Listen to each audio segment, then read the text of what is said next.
রাসূলের এত মোহাব্বত করেন, এই কথা শোনার পর গায়ের লোমটা দাঁড়ানোর কথা না? আমার রাসূলকে বলতেছে যে যদি নিজে থেকে বানায় কথা বলেন আমি আপনার প্রাণ সিঁড়ি কেটে দেব।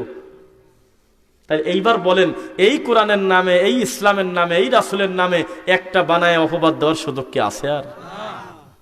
তাহলে যা বলতে হবে নয় কোরআনে থাকতে হবে, নয় হাদিসে থাকতে হবে। কি বলেন? তো যার উপরে কোরআন নাজিল হয়েছে তাকে যদি এই ধমক দেয়, তাহলে আমি আপনি কে ছিলাম? যে কথায় সেই কথায় যাই। আপনার নাতি এটা মানবে না কেন? কার সাথে কে কথা দিছে না দিছে, কবরে চলে গেছে, হিসাব বাদ, আগে দলিল দেখেন।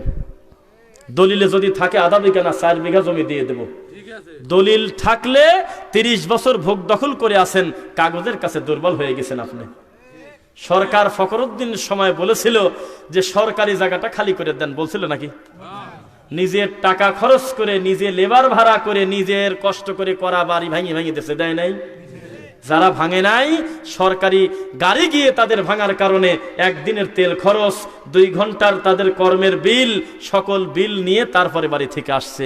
এ যেন নিজে আপনাকে একজন বলল যে একটা থাপ্পড় দিয়ে বলতেছে কাঁদলি, আবার মায়ের দেবো ধরি, কাঁদাও যাচ্ছে না, কি বিপদ, মায়ের খাবেন কিন্তু কাঁদা যাচ্ছে না।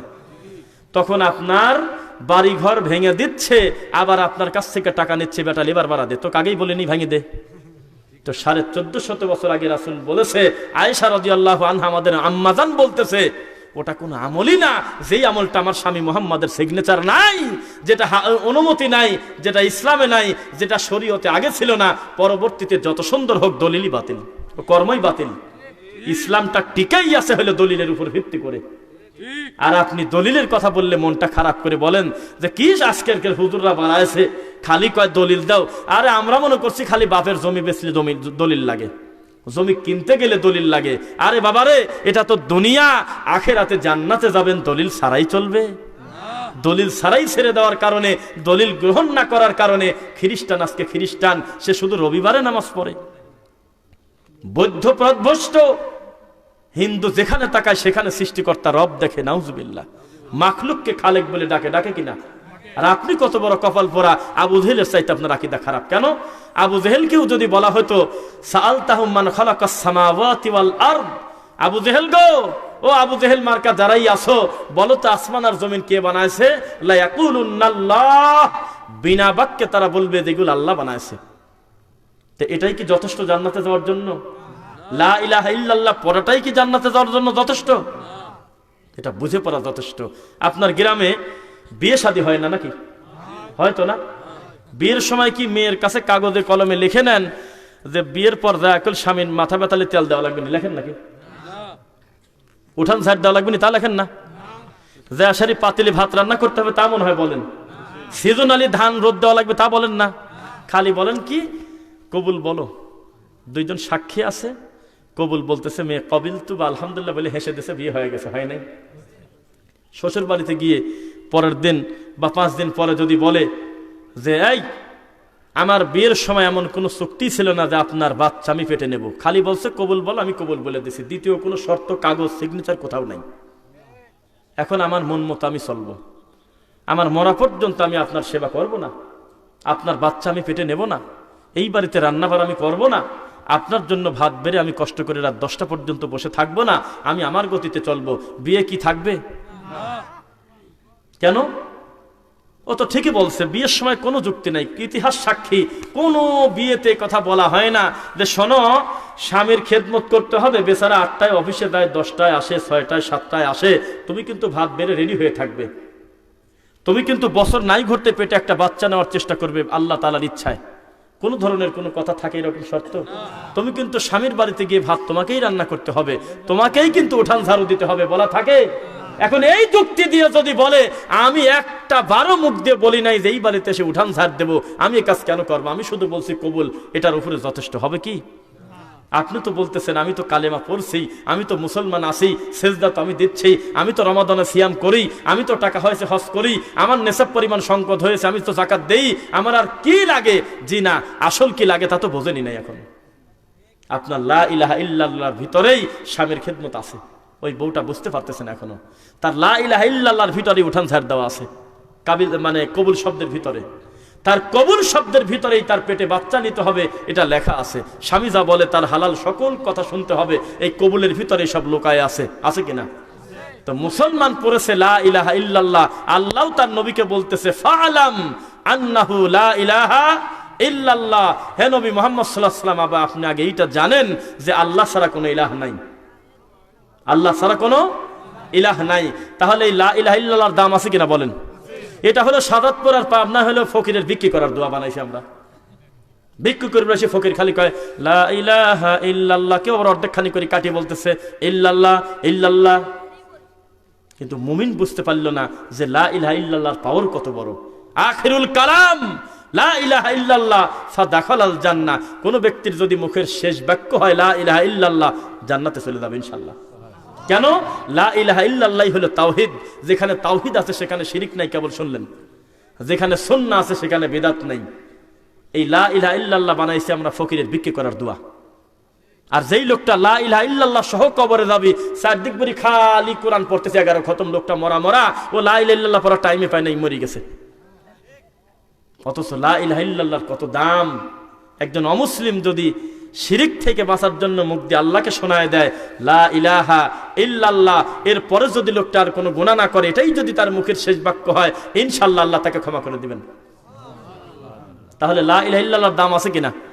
কিন্তু লা ইলাহা ইল্লাল্লাহ বলার সাথে সাথে মনে করবেন যে দুনিয়াতে ইবাদতই নাই। ইল্লা ততটুকুন আছে যতটুকুন আল্লাহর নবী আমাকে বলছে ততটুকুন। ইবাদতের নিয়ম হলো সবই বাতিল, শুধু অতটুকুন চলবে যতটুকুন আল্লাহর রাসূল থেকে আমরা প্রমাণ পাবো। বুঝা যাচ্ছে?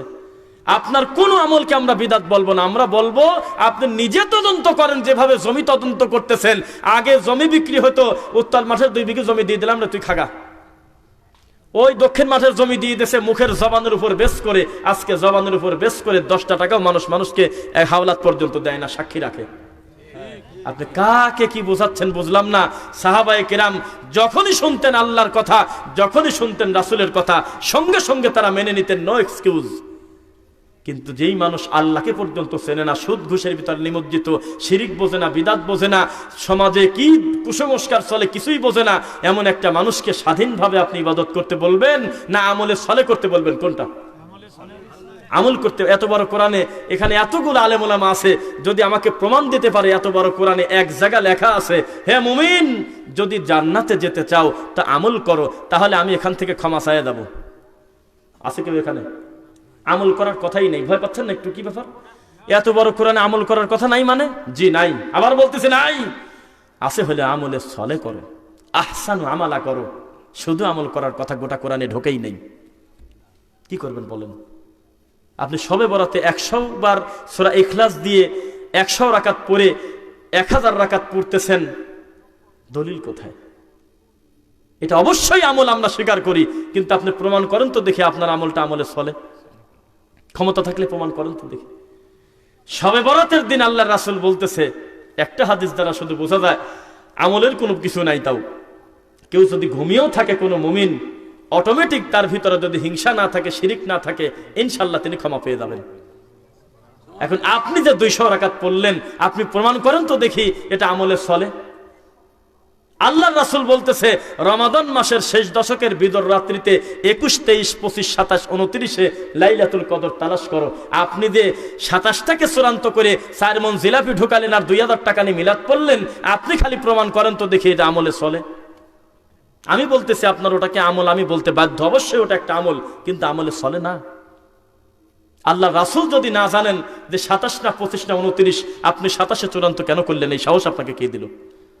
তার মরা পর্যন্ত তিনি তার পরিবারকে নিয়ে 27, 21, 25, 29, 23 একনিষ্ঠভাবে আল্লাহর ইবাদতে কাটাতেন। আপনি নির্দিষ্ট কেন করতে গেলেন? এটা তো আল্লাহ সুবহানাহু ওয়া তাআলার দয়াকে গলা চাপ দিয়ে ধরে রাখা। যেই লোকটা 27-এ লাইলাতুল কদরকে চূড়ান্ত করে নিল, সেই লোকটার কি আর 29-এর প্রতি শ্রদ্ধা ভক্তি থাকে? এই লোকটা কি আর 21-এর দিনে ওই রকম ভক্তি থাকে? এই জন্য যেটাকে আল্লাহ গায়েবের কাছে রেখে দিয়েছে সেইটা খোঁচাখুচি করা মানে ধর্মই আলাদা, লালন ধর্ম। আল্লাহর রাসূল বলতেছে আমি জানি না।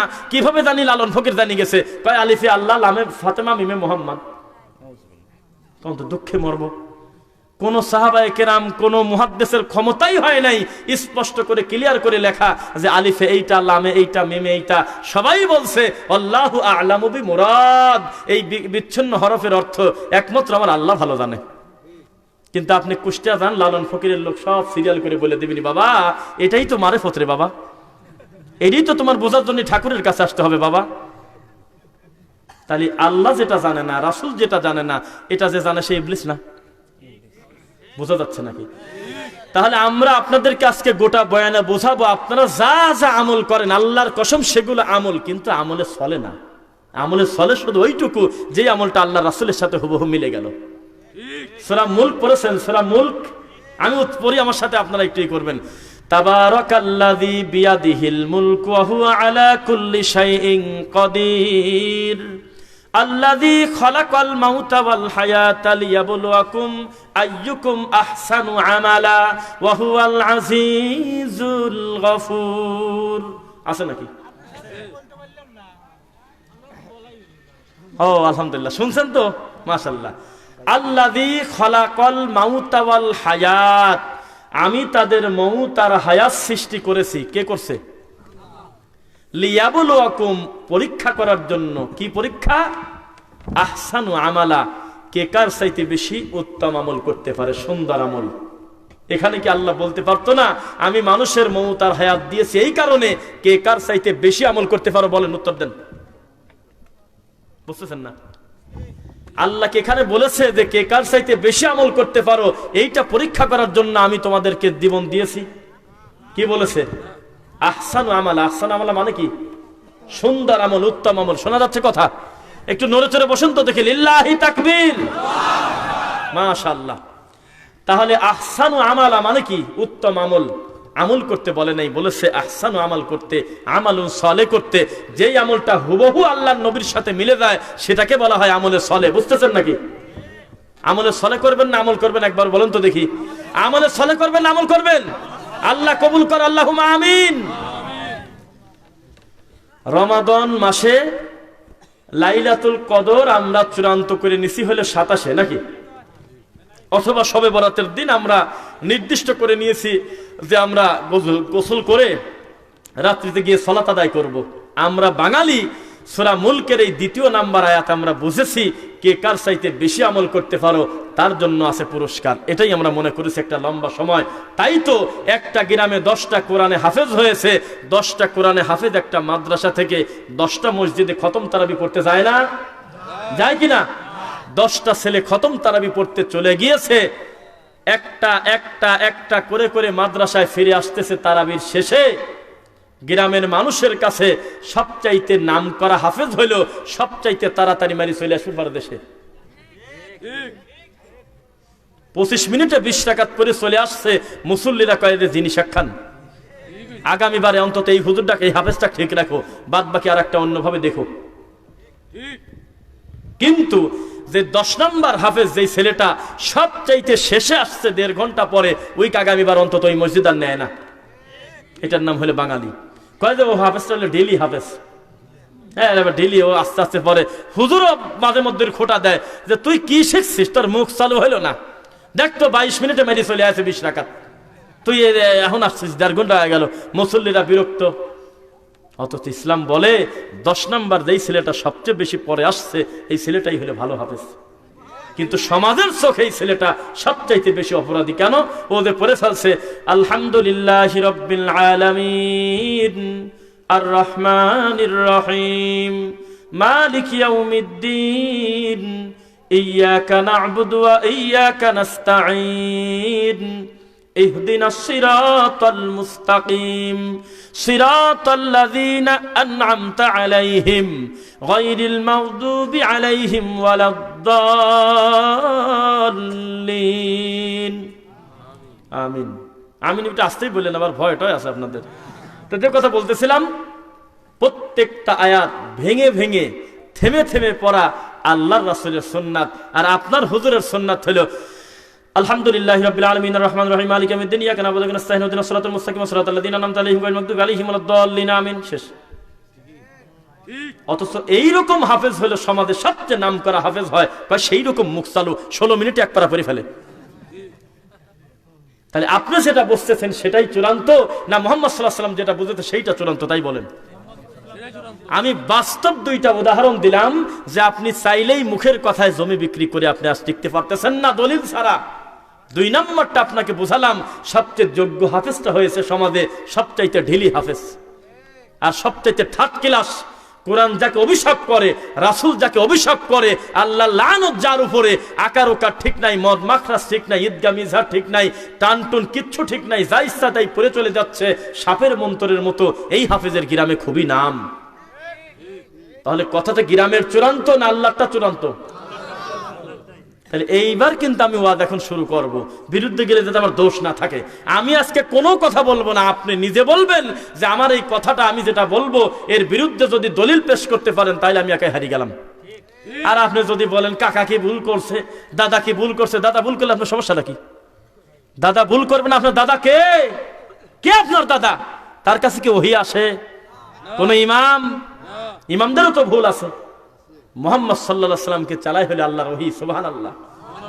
বাদ বাকি কোন মানুষকে আপনি পূর্ণ এই কথা বলতে পারেন না যে মানুষ হিসেবে তার কোনো ভুলভ্রান্তি নাই।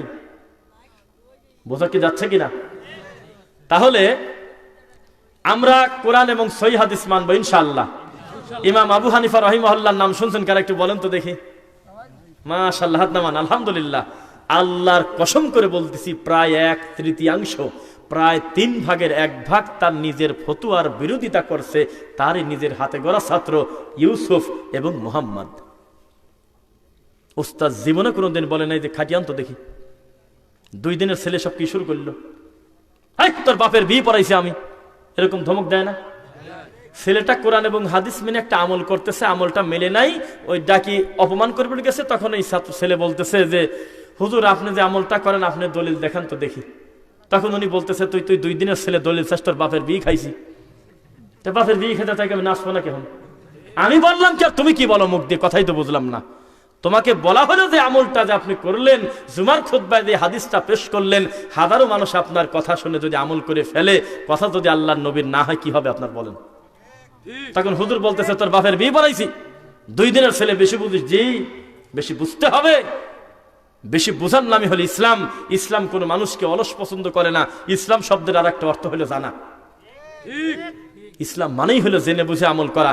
যেই জিনিসের দলিল নাই সেটা বাতিল, সেটা প্রত্যাখ্যাত। বুঝতেছেন নাকি? তাহলে আমল করব দলিল সহ না দলিল ছাড়া? বলেন তো দেখি, সমাজে বিদাত প্রচলন কারা করে? হুজুর মানুষ করে না, তার মুসল্লি করে। মুসল্লি তো বোঝেই না যে বিদাত চালু করা আবার কাক কয়। নতুন ইবাদত করা কাকে তো বোঝেই না, ও তো আসে খালি ইক্তেদাই তু বিহাদ আল ইমাম। তাহলে চালু করতেছে হুজুর। আল্লাহর কসম, হুজুর মানুষ যদি বুঝতো যে বিদাত প্রচার করা কত বড় ভয়াবহ অপরাধ, আল্লাহর কসম কালকে সকালেই টাকা ধার করে হলেও একটা অটো কিনতো, ভ্যান চালা খাইতো, মানুষের বাড়িতে কামলা দিয়ে খাইতো। আপনাদের এই গ্রামে আমি যদি ভুল না করি এখন সর্বনিম্ন একটা কামলার দাম 400 টাকা। কথা বলেন না কেন? তাও কামলা খুঁজেই পাওয়া যায় না, মালিকই কামলার কাছে দিনা। গেলি সিরিয়াল ধরে, কয় 7 দিন পরে আসেন, ঠেকা নাই। ও কয় পেডেল মারা লাগে না, খালি ধরি বসে থাকে। চার্জার ভ্যান হয়ে গেছে, টানি চলে নিয়ে যাচ্ছে। দিন শেষে তারও 1000 টাকা 700 টাকা রুদি আছে। কি টাকার বাড়িতে কামলা দেয়? খুঁজে পর্জ আছে? হুজুর বোঝে না, খালি খালি 200 টাকার মিলাদ করে ধর্ম বেঁচে খাচ্ছে। আমাদের একজন দায়ী বলেছিলেন, একজন আলেম, যে ধর্ম বেচা লাগলে খ্রিস্টানের কাছে বেচবো। বোঝেন না কথা? ইমান যদি হারানেই লাগে তা একটা খ্রিস্টানের কাছে হারাই, ও তো আমার 2-3 তালা বাড়িও করে দিতে পারে, কোটি কোটি টাকা দিতে পারে, পরকাল তো গেছে গেছেই, দুনিয়া তো শোকটা করে দেয়। 200 টাকার তাবিজ বেচে ধর্ম বেচেন কি কামে? বুঝতেছেন না? একটা বিদাত করে আপনি হাজারো মানুষের পাপটা ঘাড়ে নিয়ে জাহান্নামে যাচ্ছেন কেন? বিদাত যিনি করে তার সবচাইতে কমন শাস্তি হাউজে কাউসারের পানি আল্লাহর নবীর কাছ থেকে সে পাবে না। বলেন নাউজুবিল্লাহ। এবার মুরব্বী বাবাজিরা বলেন, হাউজে কাউসারের পানি খাওয়ার শখ নাই এমন কি আছে? হাত তোলেন।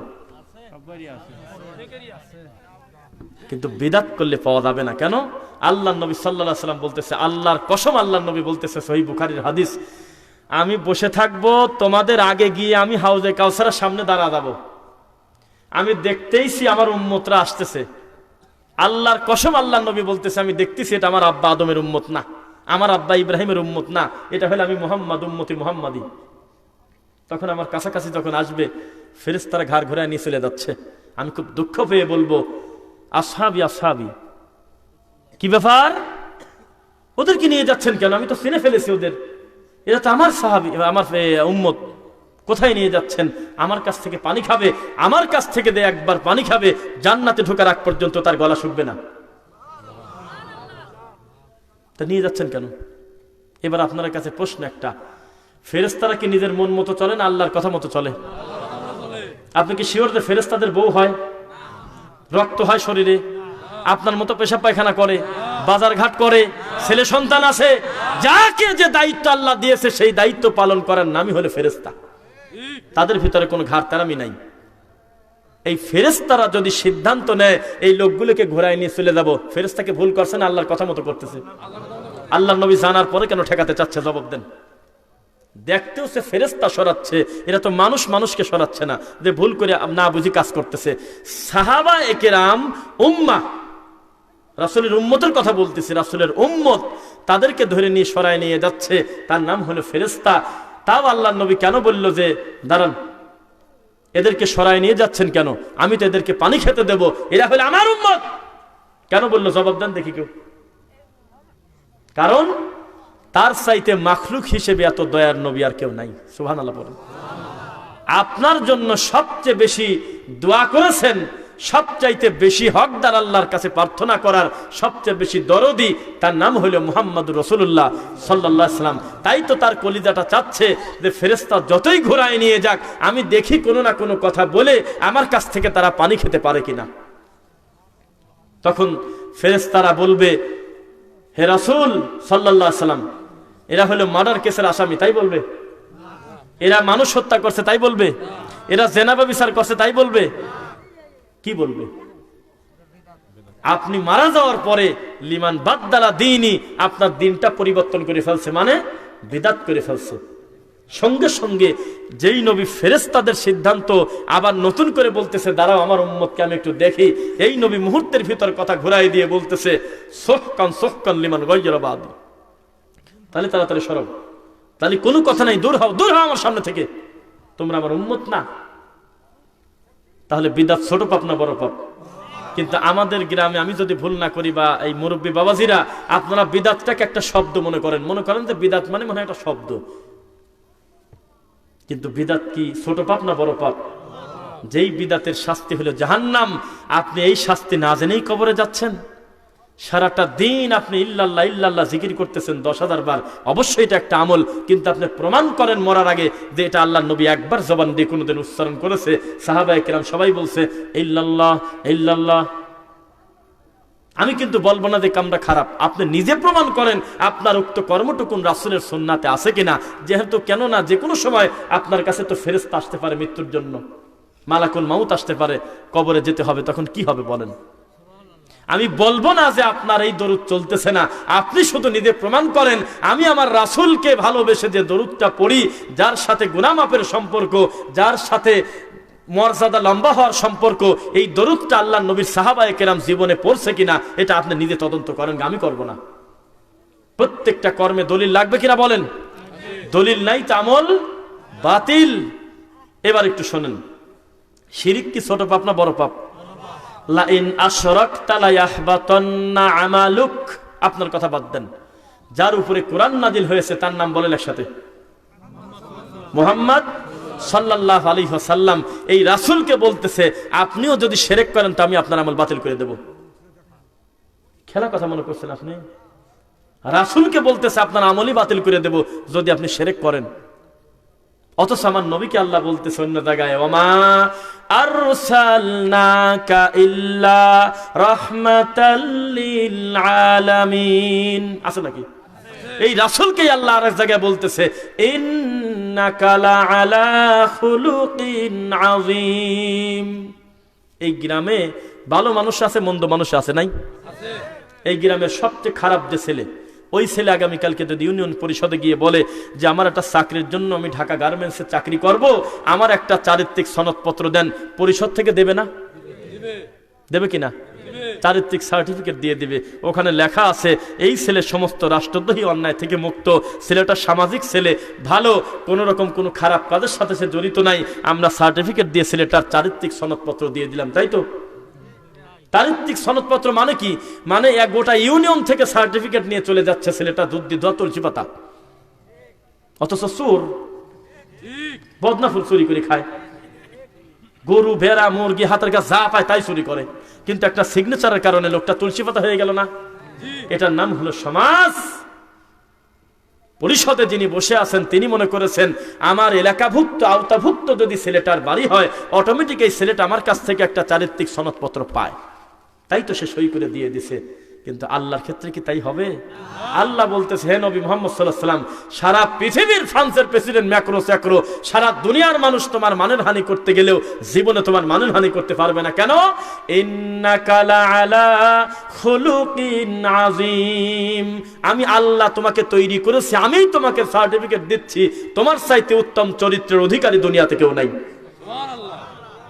কম সম্মান রাসূলকে বলতেছে, আপনাকে জানাতে বলতেছে, মা আতাকুমুর রাসূলু ফাখুযুহু ওয়া মা নাহাকুম আনহু ফান্তাহু, আমার রাসূল যা দেয় তা নাও, যা নিষেধ করে তা থেকে বেঁচে থাকো।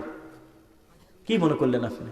আতিউল্লাহ ওয়া আতিউর রাসূল, আল্লাহকে যদি মান্য করতে চাও আমার রাসূলের আনুগত্য ছাড়া কোনো উপায় নেই। কোন ভালোবাসা এই কথা বলা যায়? কথা বোঝে না। এই রাসূলকে আল্লাহ বলতেছে, আপনিও যদি শিরক করেন আমি আপনার আমল বাতিল করে দেব। খেলা কথা মনে করছেন আপনি? তাহলে শিরক ছোট পাপ না বড় পাপ? কিন্তু শিরকের সিরিয়াল দিলে গেলে তো আপনি ভয় পাবেন না, খালি গালিবেন না। আবার যে খালি খালি সওয়াল পাল যুবক সওয়াল পাল না বুঝি খাল কাটি কুমির আনছে কি কামেরে? এই একটা হুজুর, আমার গলায় তাবিজ আছে, হুজুরের কি? আমি বাবার কাছে পড়ে থাকলে হুজুরের কি? বুঝতেছেন নাকি? জেনে জেনে কবরে যেতে হবে না আমলটা করে? কঠিন জিনিস হিসাব। আপনার সামনে নয় জান্নাত নয় জাহান্নাম, এই গতিতে যদি আপনি থাকতেন কোনোদিন আল্লাহ রাসূলের অনুমতি ছাড়া একটা সিজদা দিতেন না, জীবনে তার সিগনেচার ছাড়া তার অনুমোদন ছাড়া কোনো আমল করতেন না। কেন? নয় জান্নাত নয় জাহান্নাম, মাঝামাঝি কোনো জায়গা কি আছে? দুনিয়াতে থাকতে পারে এদিকেও ভালো ওদিকেও ভালো, এদিকেও এক কথা এদিকেও এক কথা, অন্তরে এক কথা বাইরে এক কথা, কিন্তু আল্লাহর কাছে আলাদা। অন্তরে যা আছে সেদিন সব ফাঁস করে দেবে আল্লাহ।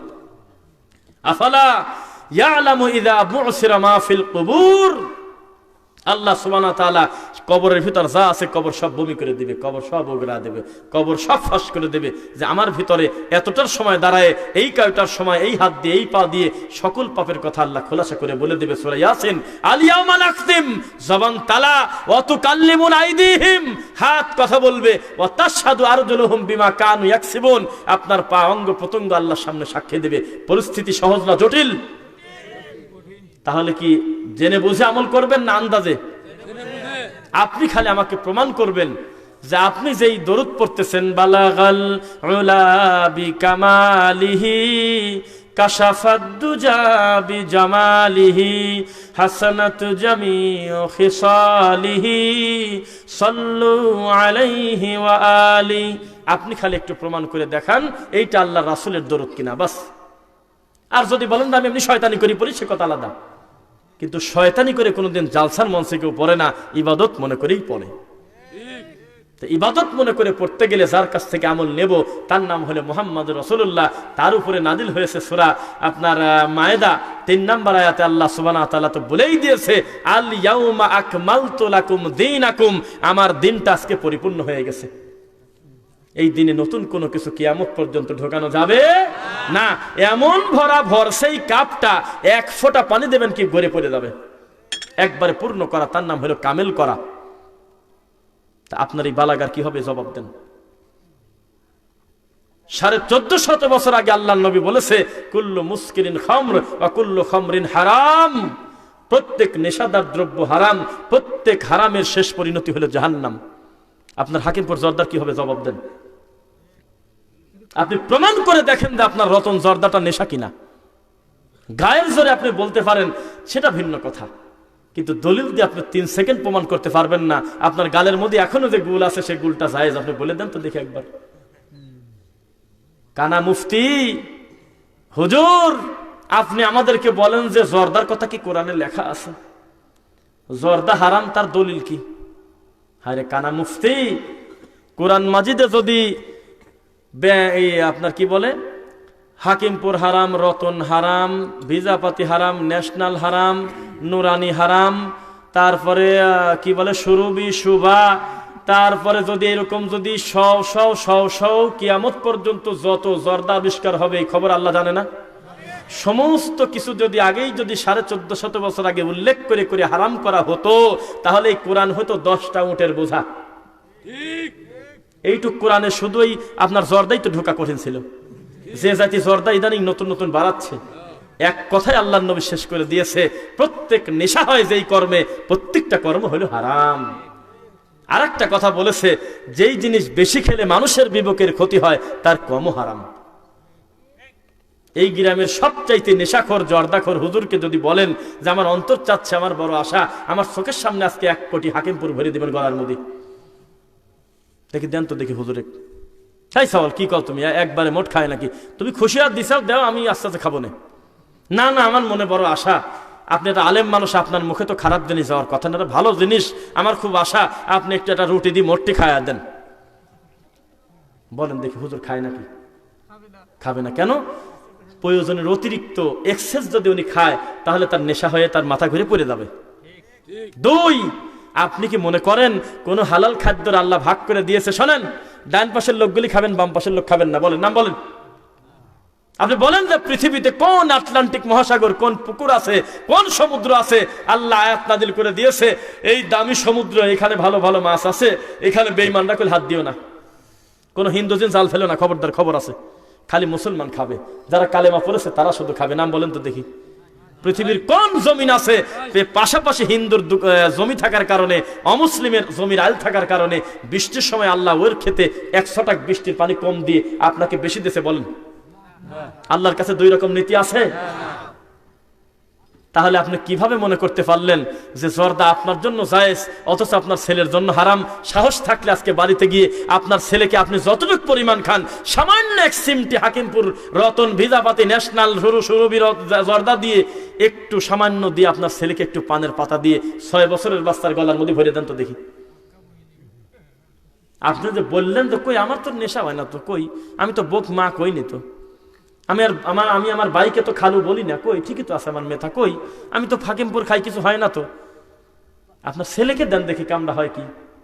আপনার বিয়েধারী মেয়েকে একটু দেন না রতন জর্দা গালের মধ্যে ভরে দেখি নেশা হয় নাকি। তাহলে ইসলামিক এই নীতি আছে যে যারা শয়ানিবিল পারবি তার জন্য জায়েজ আছে, আর যারা সইতে পারবে না তাদের জন্য হারাম। বুঝা যাচ্ছে না? গোল্ড সিগারেট কি হুজুরের জন্য শুধু হারাম না আপনাদের সবার জন্য? এ তো লালন ফকির করার মতো কথা। ওরা কয় কি জানেন, আল্লাহর কসম বলে কি, গাঁজা খেয়ে যদি হজম করতে পারো তাহলে ঠিক আছে। জি, আপনি বললেন মানে আমি লেখা দিয়ে যেতে পারবো হয়তো।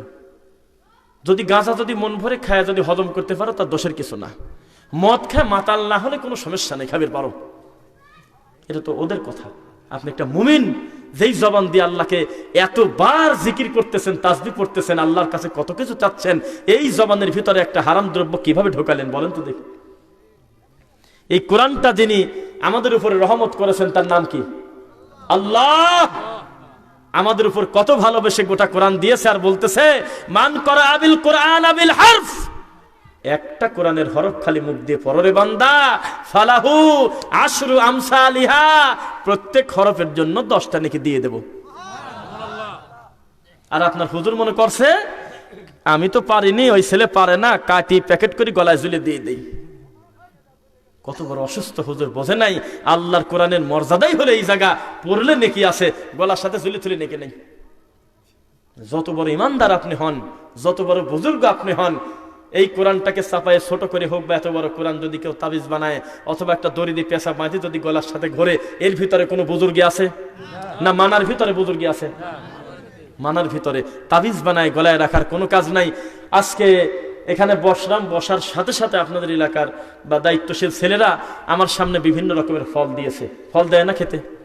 এখন আমি যদি মনে করতাম যে একই তো কথা, খাওয়া ঝোলানো তো একই কথা, বরকতের জিনিস খেলে উপকার হয়, তো সুন্দর করে একটা প্যাকেটে করে বাঁধি আমার গলার সাথে ঝুলে দিয়ে দেন।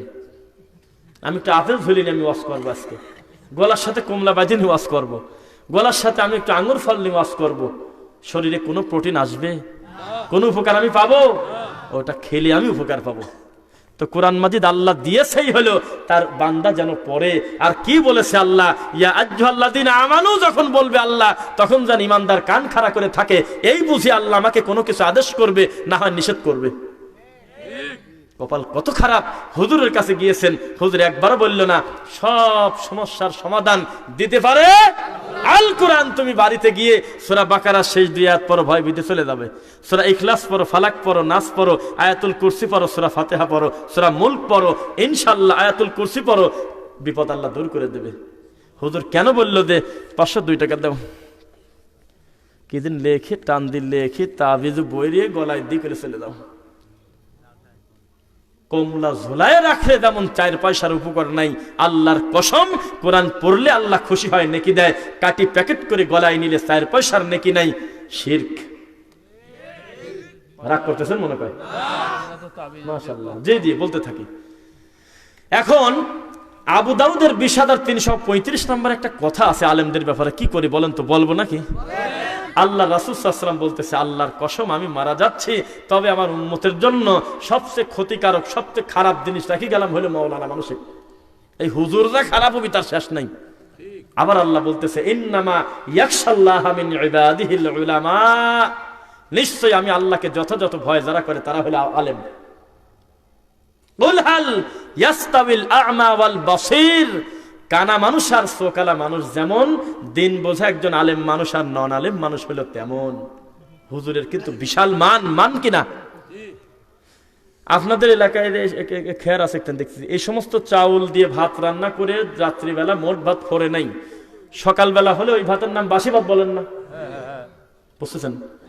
বাসি ভাত কিন্তু বাসি হলেও একটু পেঁয়াজ মরিচ দিয়ে সর্ষের ডাল ডলে কিন্তু খালি স্বাদ কমাবাদ দিয়ে বরং আরো ভালোই লাগে, খাওয়া যায় কিনা। কিন্তু 3 কেজি সাধারণ চাউলের ওজন দিয়ে 3-4 কেজি সাধারণ চাউল বিক্রি করে 1 কেজি মানের পোলোয়া চাউল কেনেন, ওই চাউলের ভাত বেঁচে গেলে সকাল করেন কুত্তেও খায় না।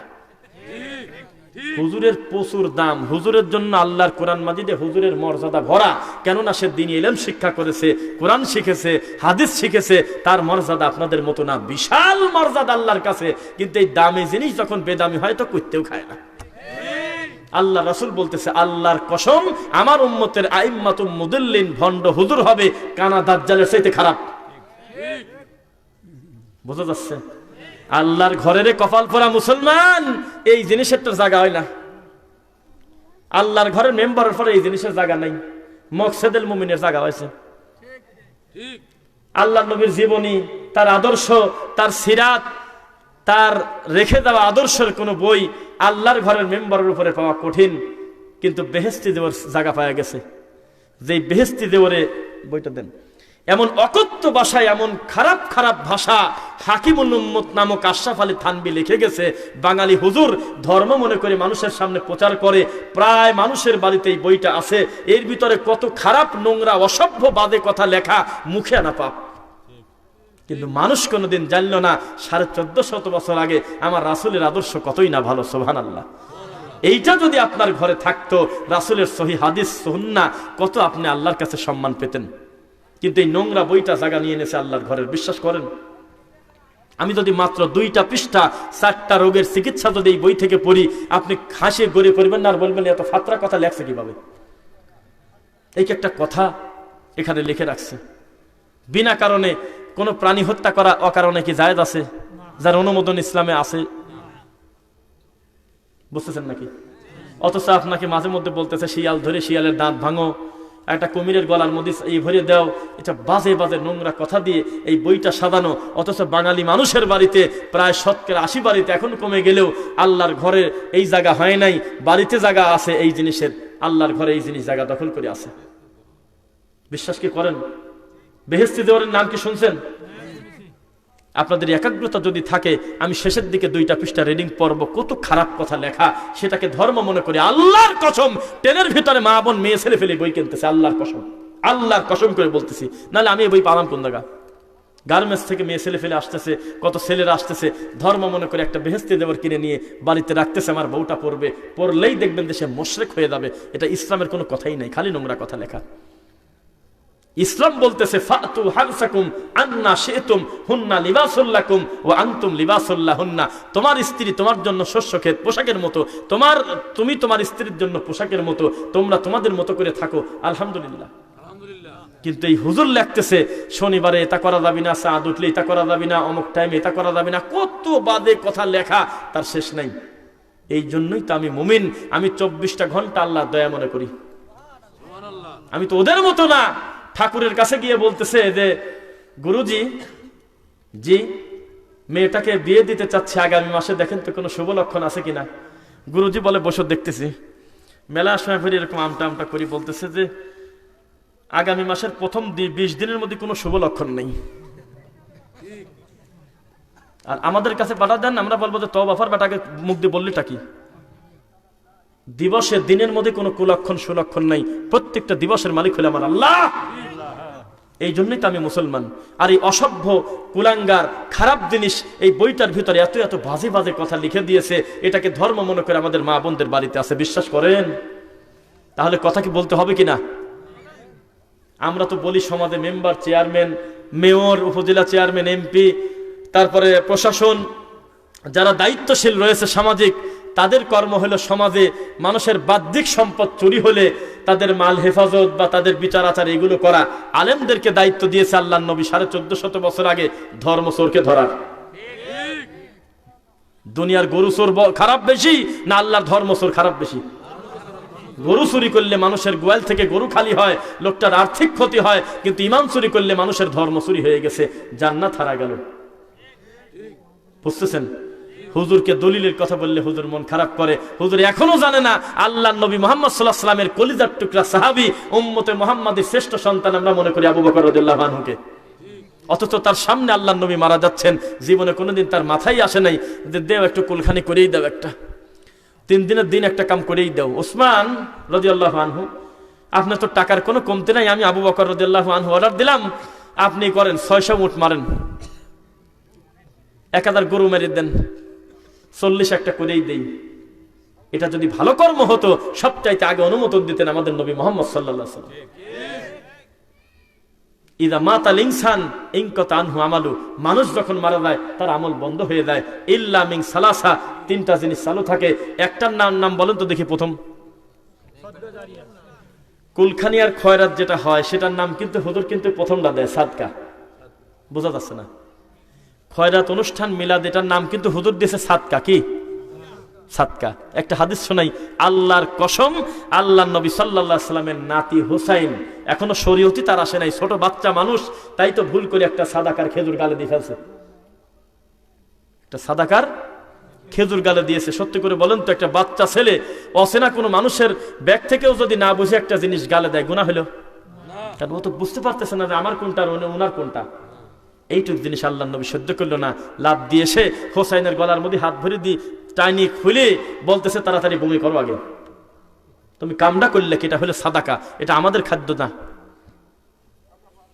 মাইকো নিয়ে যাও খায়, হোন্ডা নিয়ে যাও খায়, মেম্বার খায়, চেয়ারম্যান খায়, টাকাওয়ালা সব খায়। খায় মানে কি? গরিব মানুষের কপালে তো কমই জোটে। একবারও বসে নাই, খালি খালি মানুষের শোনা কয়, তোরা কয়বার খাবি রে, তোরা কয়বার দেব। বড় সাহেব করে বসা মরা খাওয়াচ্ছে, হাতের ময়লা খাচ্ছেন আপনি। এটা ছিল কার হক বলেন? আপনি প্রমাণ করেন তো দেখি এটা আমলে চলে। কথা বললেই তো আপনি রাগ করেন। আপনার মুখ দিয়ে একটা ছোট কথা বের হলে আল্লাহর কাছে বিশাল মর্যাদা, কিন্তু আপনার বিশ্বাস হইল না। আপনি অনেক কিছু করতে চাচ্ছেন। লা ইলাহা ইল্লাল্লাহ যদি কোনো মানুষের জবানে শেষ বাক্য হয়, অসুস্থ ব্যক্তি মরে মরে, তার সামনে আল্লাহর কসম আল্লাহর নবী আপনাকে বলতেছে লাকিনু মাউতাকুম লা ইলাহা ইল্লাল্লাহ। ও সুস্থ মানুষ, তোমার বাপ মরা মরা, তোমার চাচা মরা মরা, অতিরিক্ত বাজে কথা বলে, বেশি প্রেসার দিয়ে, ঘন ঘন অনেক কিছু বলে তাকে কষ্ট দিও না। আস্তে আস্তে খালি মাঝে মধ্যে পড়ো লা ইলাহা ইল্লাল্লাহ। আব্বা লা ইলাহা ইল্লাল্লাহ, বড় কাকা লা ইলাহা ইল্লাল্লাহ, বড় ভাই লা ইলাহা ইল্লাল্লাহ, মাঝে মধ্যে একটু মনে করায় দেন।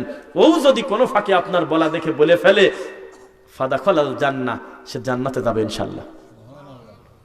কিন্তু আপনি কি করলেন? কিরা কোনে আসিস, আয় রে 7 খতম মারিয়ে দিই আজকে। আপনার বিশ্বাস হলো না যে আল্লাহর এই কথাটুকুনের কত দাম। আপনি বললেন যে শুধু লা ইলাহা ইল্লাল্লাহ বলে যদি নাই শোনে, এই জন্য আপনি করলেন কি 12 খতম বক্সা দিচ্ছেন। আর আমার দেশে কুরিয়ার সার্ভিস আর ডেলিভারি হুজুর বড়া। ওই পিছনে আমার এক ভাই বসে আছে, আমি এখান থেকে বসে বলতেছি সূরা বাকারা চলে যা, চলে গেল। সূরা আলী ইমরান চলে যা, 2019 সালে 9 খতম পড়ছিলাম, চলে যা। 2019 সালের শেষের দিকে 18 খতম পড়া ছিল, বাকি 12টা পড়ে বক্সা দিয়ে দিলাম। ইসলামে কি এসে পরিবহন কুরিয়ার সার্ভিস আর ডেলিভারি সিস্টেম আছে? ওই লোক কোরআনই পড়তে পারে না, বান্দার হক নষ্ট করে, ধর্ম কর্ম কিছুই বোঝে না, একটা ছেলে কোরআন পড়তে জানে না, হালাল হারাম বোঝে না, আর রাজশাহীর হুজুর মিলাদ আছে খালি কাঁদে। তুই কাঁদেস কি কামেরে? তোর চাকরির বয়স মাত্র 6 মাস, এই গ্রামের তো ভালো করে রাস্তাঘাটে চেনার কথা না, সভাপতির মা আমলে তো তুই কাঁদিস কে? সভাপতি আরামে দ্বারা আছে, মানুষে বসতে বলতেছে, চেয়ার আগে দিচ্ছে, খাজেনদারি করতেছে, ও কাঁদে না, হুজুর খালি কাঁদে। তার মানে 500 টাকা ধরে দিও। ইসলামে এমন ডেলিভারি কোনো সিস্টেম নাই। ইসলাম চায় না যে মানুষ অলস হয়ে থাকুক, ইসলাম চায় প্রত্যেকটা বান্দা আল্লাহর কোরআন পড়ে আল্লাহর দ্বীনের সৌন্দর্য বুঝুক। ইসলাম চায় আমার রাসূলের আদর্শ মেনে মানুষ বুঝুক আমার নবীর মান কত বেশি, সুবহানাল্লাহ। কিন্তু তা যদি না পড়েন, আমি পড়লে আপনার উপরে বক্সায় দেব, উপকার কি হবে? আছে উপকার? নিজে পড়তে হবে, পড়বেন তো ইনশাআল্লাহ। কোরআন এই জন্য কোরআন যে এটা সবচেয়ে বেশি পড়া হয়, সুবহানাল্লাহ। আরে একমাত্র কোরআন মাজিদের ভাষা সূরা ইউসুফ 14 নম্বর সূরা, সূরা ইউসুফ। আল্লাহ সুবহানাহু ওয়া তাআলা বলতেছে, প্রথমে কি আছে বলেন তো? আলিফ লাম মিম। আল্লাহ সুবহানাহু ওয়া তাআলা বলতেছে, তিলকা আয়াতুল কিতাবিল মুবিন নাহনু নাকুসু আলাইকা আহসানাল কসাসি বিমা আওহাইনা ইলাইকা হাযাল কুরআন। নিশ্চয় আমার কোরআনে রয়েছে উত্তম কিসসা, সুবহানাল্লাহ। আপনি না পড়লে বুঝবেন কিভাবে গোটা কোরআনটা কত সুন্দর করে সাজানো, সুবহানাল্লাহ।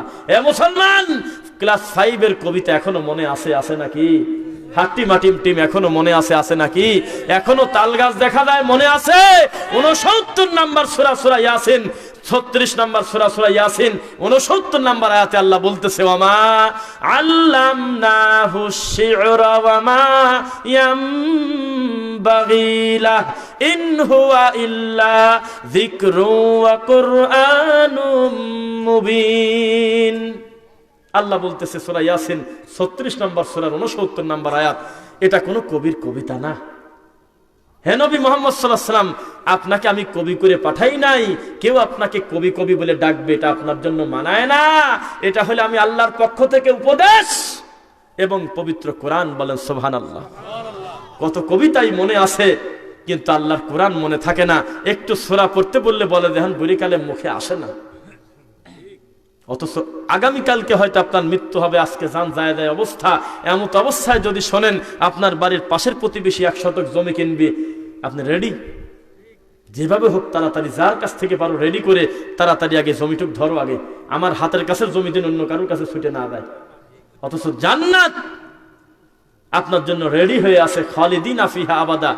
যেখানে ঢুকলে আর বের হওয়া নাই, সুবহানাল্লাহ। জান্নাতে গেলে একজন জান্নাতের বহু আশা আসবে মনে, তাকে জানেন? লা ইয়াবগুনা আনহা হিওয়ালা। এই আশা তার ভিতরেই আসবে না যে জান্নাত থেকে একটু বের হয়ে যায়, বারান্দায় বের আসি কিনা ঘুরি, অন্য জায়গাতে ঘুরে আসে, এই চিন্তাই আসবে না তার। এত সুখময় উদ্যান, তার নাম হলো জান্নাত। শুধু জান্নাত না, আল্লাহ আপনাকে বলতেছে মুমিন যখন আমার কাছে জান্নাত চাইবে, সে যেন ফার্স্ট ক্লাসটা চায়, জান্নাতুল ফিরদাউসি নুজুলা। আল্লাহ আমাদের সকলকে জান্নাতুল ফিরদাউসের মেহমান করো আল্লাহ। আমিন বললেন না? না শক্ত হয়ে যাচ্ছে ওয়াজ? আলহামদুলিল্লাহ। তা আমরা যে কথা বলতেছিলাম, পৃথিবীতে ভাই ভাইয়ের দ্বন্দ্ব, চাচা ভাইয়ের দ্বন্দ্ব, গ্রাম গ্রামের দ্বন্দ্ব এত বেশি চূড়ান্ত কঠিন পর্যায়ে যায় নাই দিন ধর্মের ব্যাপারে। ধর্মীয় জাহেলিয়াত যত বড় যুদ্ধ হয়েছে দুনিয়ায়। পৃথিবীর কোন মানুষ যদি আমার রাসূলের ব্যাপারে কটু মন্তব্য করে, আল্লাহর কসম শরীয়তের দৃষ্টিতে তার বাঁচার অধিকার নাই দুনিয়ায়। কেননা যে আল্লাহ তৈরি করেছেন তিনি সার্টিফিকেট দিচ্ছেন, আমার নবীর চরিত্রের চাইতে দামি চরিত্র কারো নাই, সুবহানাল্লাহ। এই রাসূল কি এমন করেছে যে তার মাতৃভূমিতে লোকটা টিকতে পারলো না? বলুন, উত্তর দেন। অপরাধটা কি বলুন? অপরাধ হলো খালি এই জায়গাতে কথা বলছে। যদি কাকা হুজুর, মাইজি হুজুর, দাদা হুজুর, বুজুর্গানে কেবলা বলেছেন, তাহলে আমার নবীকে আর পথ ছেড়ে যেতে হয় না। কেন? ওয়াইদা সূরা লুকমান 21, ওয়াইদা কিলা লাহুমুত্তাবিউ মা আনজালাল্লাহ, হে নবী মুহাম্মদ সাল্লাল্লাহু আলাইহি ওয়াসাল্লাম, আপনি যদি তাদেরকে বলেন ইত্তেবা কর, অনুসরণ করো আল্লাহ যা দিয়েছেন। আল্লাহ কি দিয়েছেন? ক্বালু, তখন তারা বলবে বাল নাত্তাবিউ মা ওয়াজাদনা আলাইহি আবাআনা, আরে আমাদের আব্বা দাদারা যেটা মানছে সেটা কি যথেষ্ট না? দেখুন তো আপনার মনের কথা না। আপনি যেই যুক্তি আজকে দিবেন সেই যুক্তি 1450 বছর আগে সমাধান দেওয়াই আছে। বলেন সুবহানাল্লাহ। আছে কিনা? তাহলে মানতে হবে আল্লাহর কোরআন, মানতে হবে রাসূলের সহিহ হাদিস। রাজি আছেন ইনশাআল্লাহ? তো ঘটনা যদি আল্লাহর কথা হয়, কথা যদি আল্লাহর রাসূলের হয়, কোন মুমিন কি বলতে পারে যে না যতই হাদিসে থাকুক আমার বড় হুজুর তার বলে নাই? এটা কি বলা যাবে? মানুষের ভুল হতে পারে কিনা বলেন? মানুষের ভুল হতে হতে 99টা মানুষ মানি ফেলছে। কি বলেন আপনি? কি বলেন? মানুষের ভুল হতে হতে 99টা মানুষের জীবনই শেষ করে দিয়েছে, গিয়েছে ক্ষমা নেওয়ার জন্য। তখন হুজুর বলছে যে বেটা, কতালান নাসা জামিয়া, একজন মানুষকে হত্যা করলে সারা মাখলুককে হত্যা করার পাপী, সমস্ত মানুষকে হত্যা করলে যত পাপ তত পাপ। 99টা হত্যা করে আবার ক্ষমা চাও বেটা? লাস্টে কইলো ক্ষমা নাই নাই, যা তোকে দিয়ে সারি আজকে যা, ওইকে মারিয়ে দিয়েছে। তাহলে কত হইল? এই লোক ক্ষমা পেয়ে গেছে আল্লাহর কসম। কেন? পরবর্তীতে তিনি মনে করলেন আল্লাহ 100টা হত্যা করেছে, এই কথা যেমন সত্য, আমার গুনাহ যদি কেউ ক্ষমা করতে পারে সে হলো তুমি। সপ্তম আসমানের উপরে তুমি আসো। নাকি আপনার কলবের মধ্যে চলে গেছে? 20 নম্বর সূরা, সূরা তাহা 5 নম্বর আয়াত, আর রহমানু আলাল আরশিস তাওয়া, রহমান হলো কোথায়? আরশের উপরে সমুন্নত। সুবহানাল্লাহ। তাহলে কোরআনটা পড়বেন তো ইনশাআল্লাহ। আজকের ওয়াদের শুরু থেকে শেষ পর্যন্ত কোন লোক যদি বলতে পারেন মুখ ফসকে আপনার হুজুরের নাম একবার নিছি, কোন দলের নাম নিছি, কোন তরিকার নাম নিছি, পুরা বক্তব্যের জন্য আবার তওবা করে তারপর এখান থেকে যাব, শুধু মুখ দিয়ে বলেছি এই জিনিসটা একটু ধরেন আর রাসূলের হাদিসটা পড়েন, এটা কি আমার অপরাধ?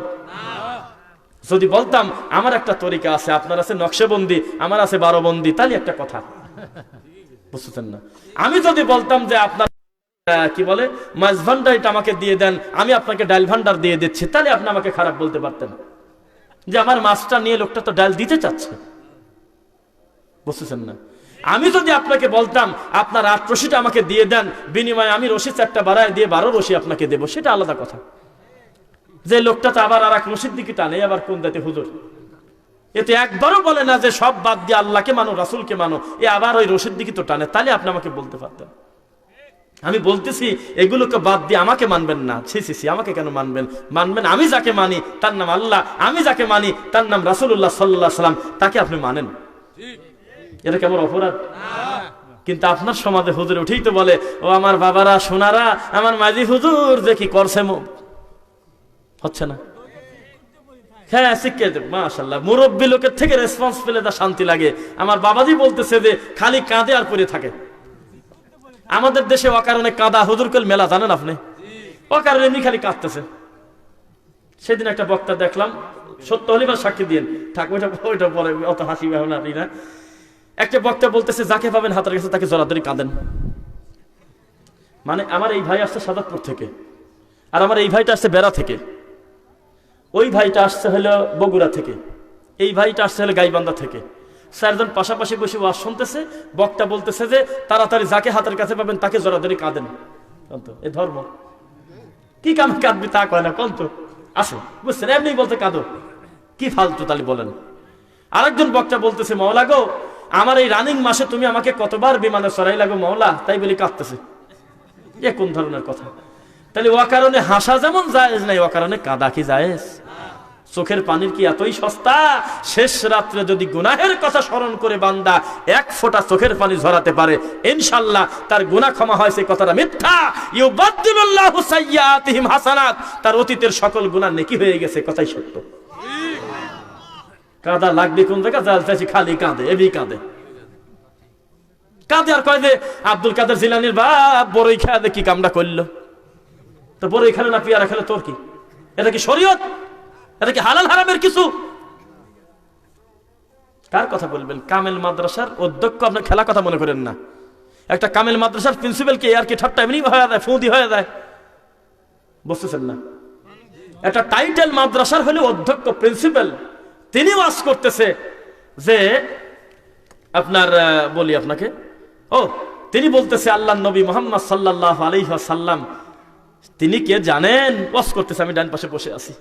বলতেছে তিনি এমন নবী যার ওসিলা দিয়ে ক্ষমা না চালি আদম এখনো ফেল করে ঘুরতো। নাউজুবিল্লাহ। কত বড় খারাপ কোন, কত বড় খারাপ। বলতেছে আদম জান্নাত থেকে যখন আল্লাহ বের করে দিল, আদম আর হাওয়া খালি কাঁদে, কোনো ক্ষমা পায় না।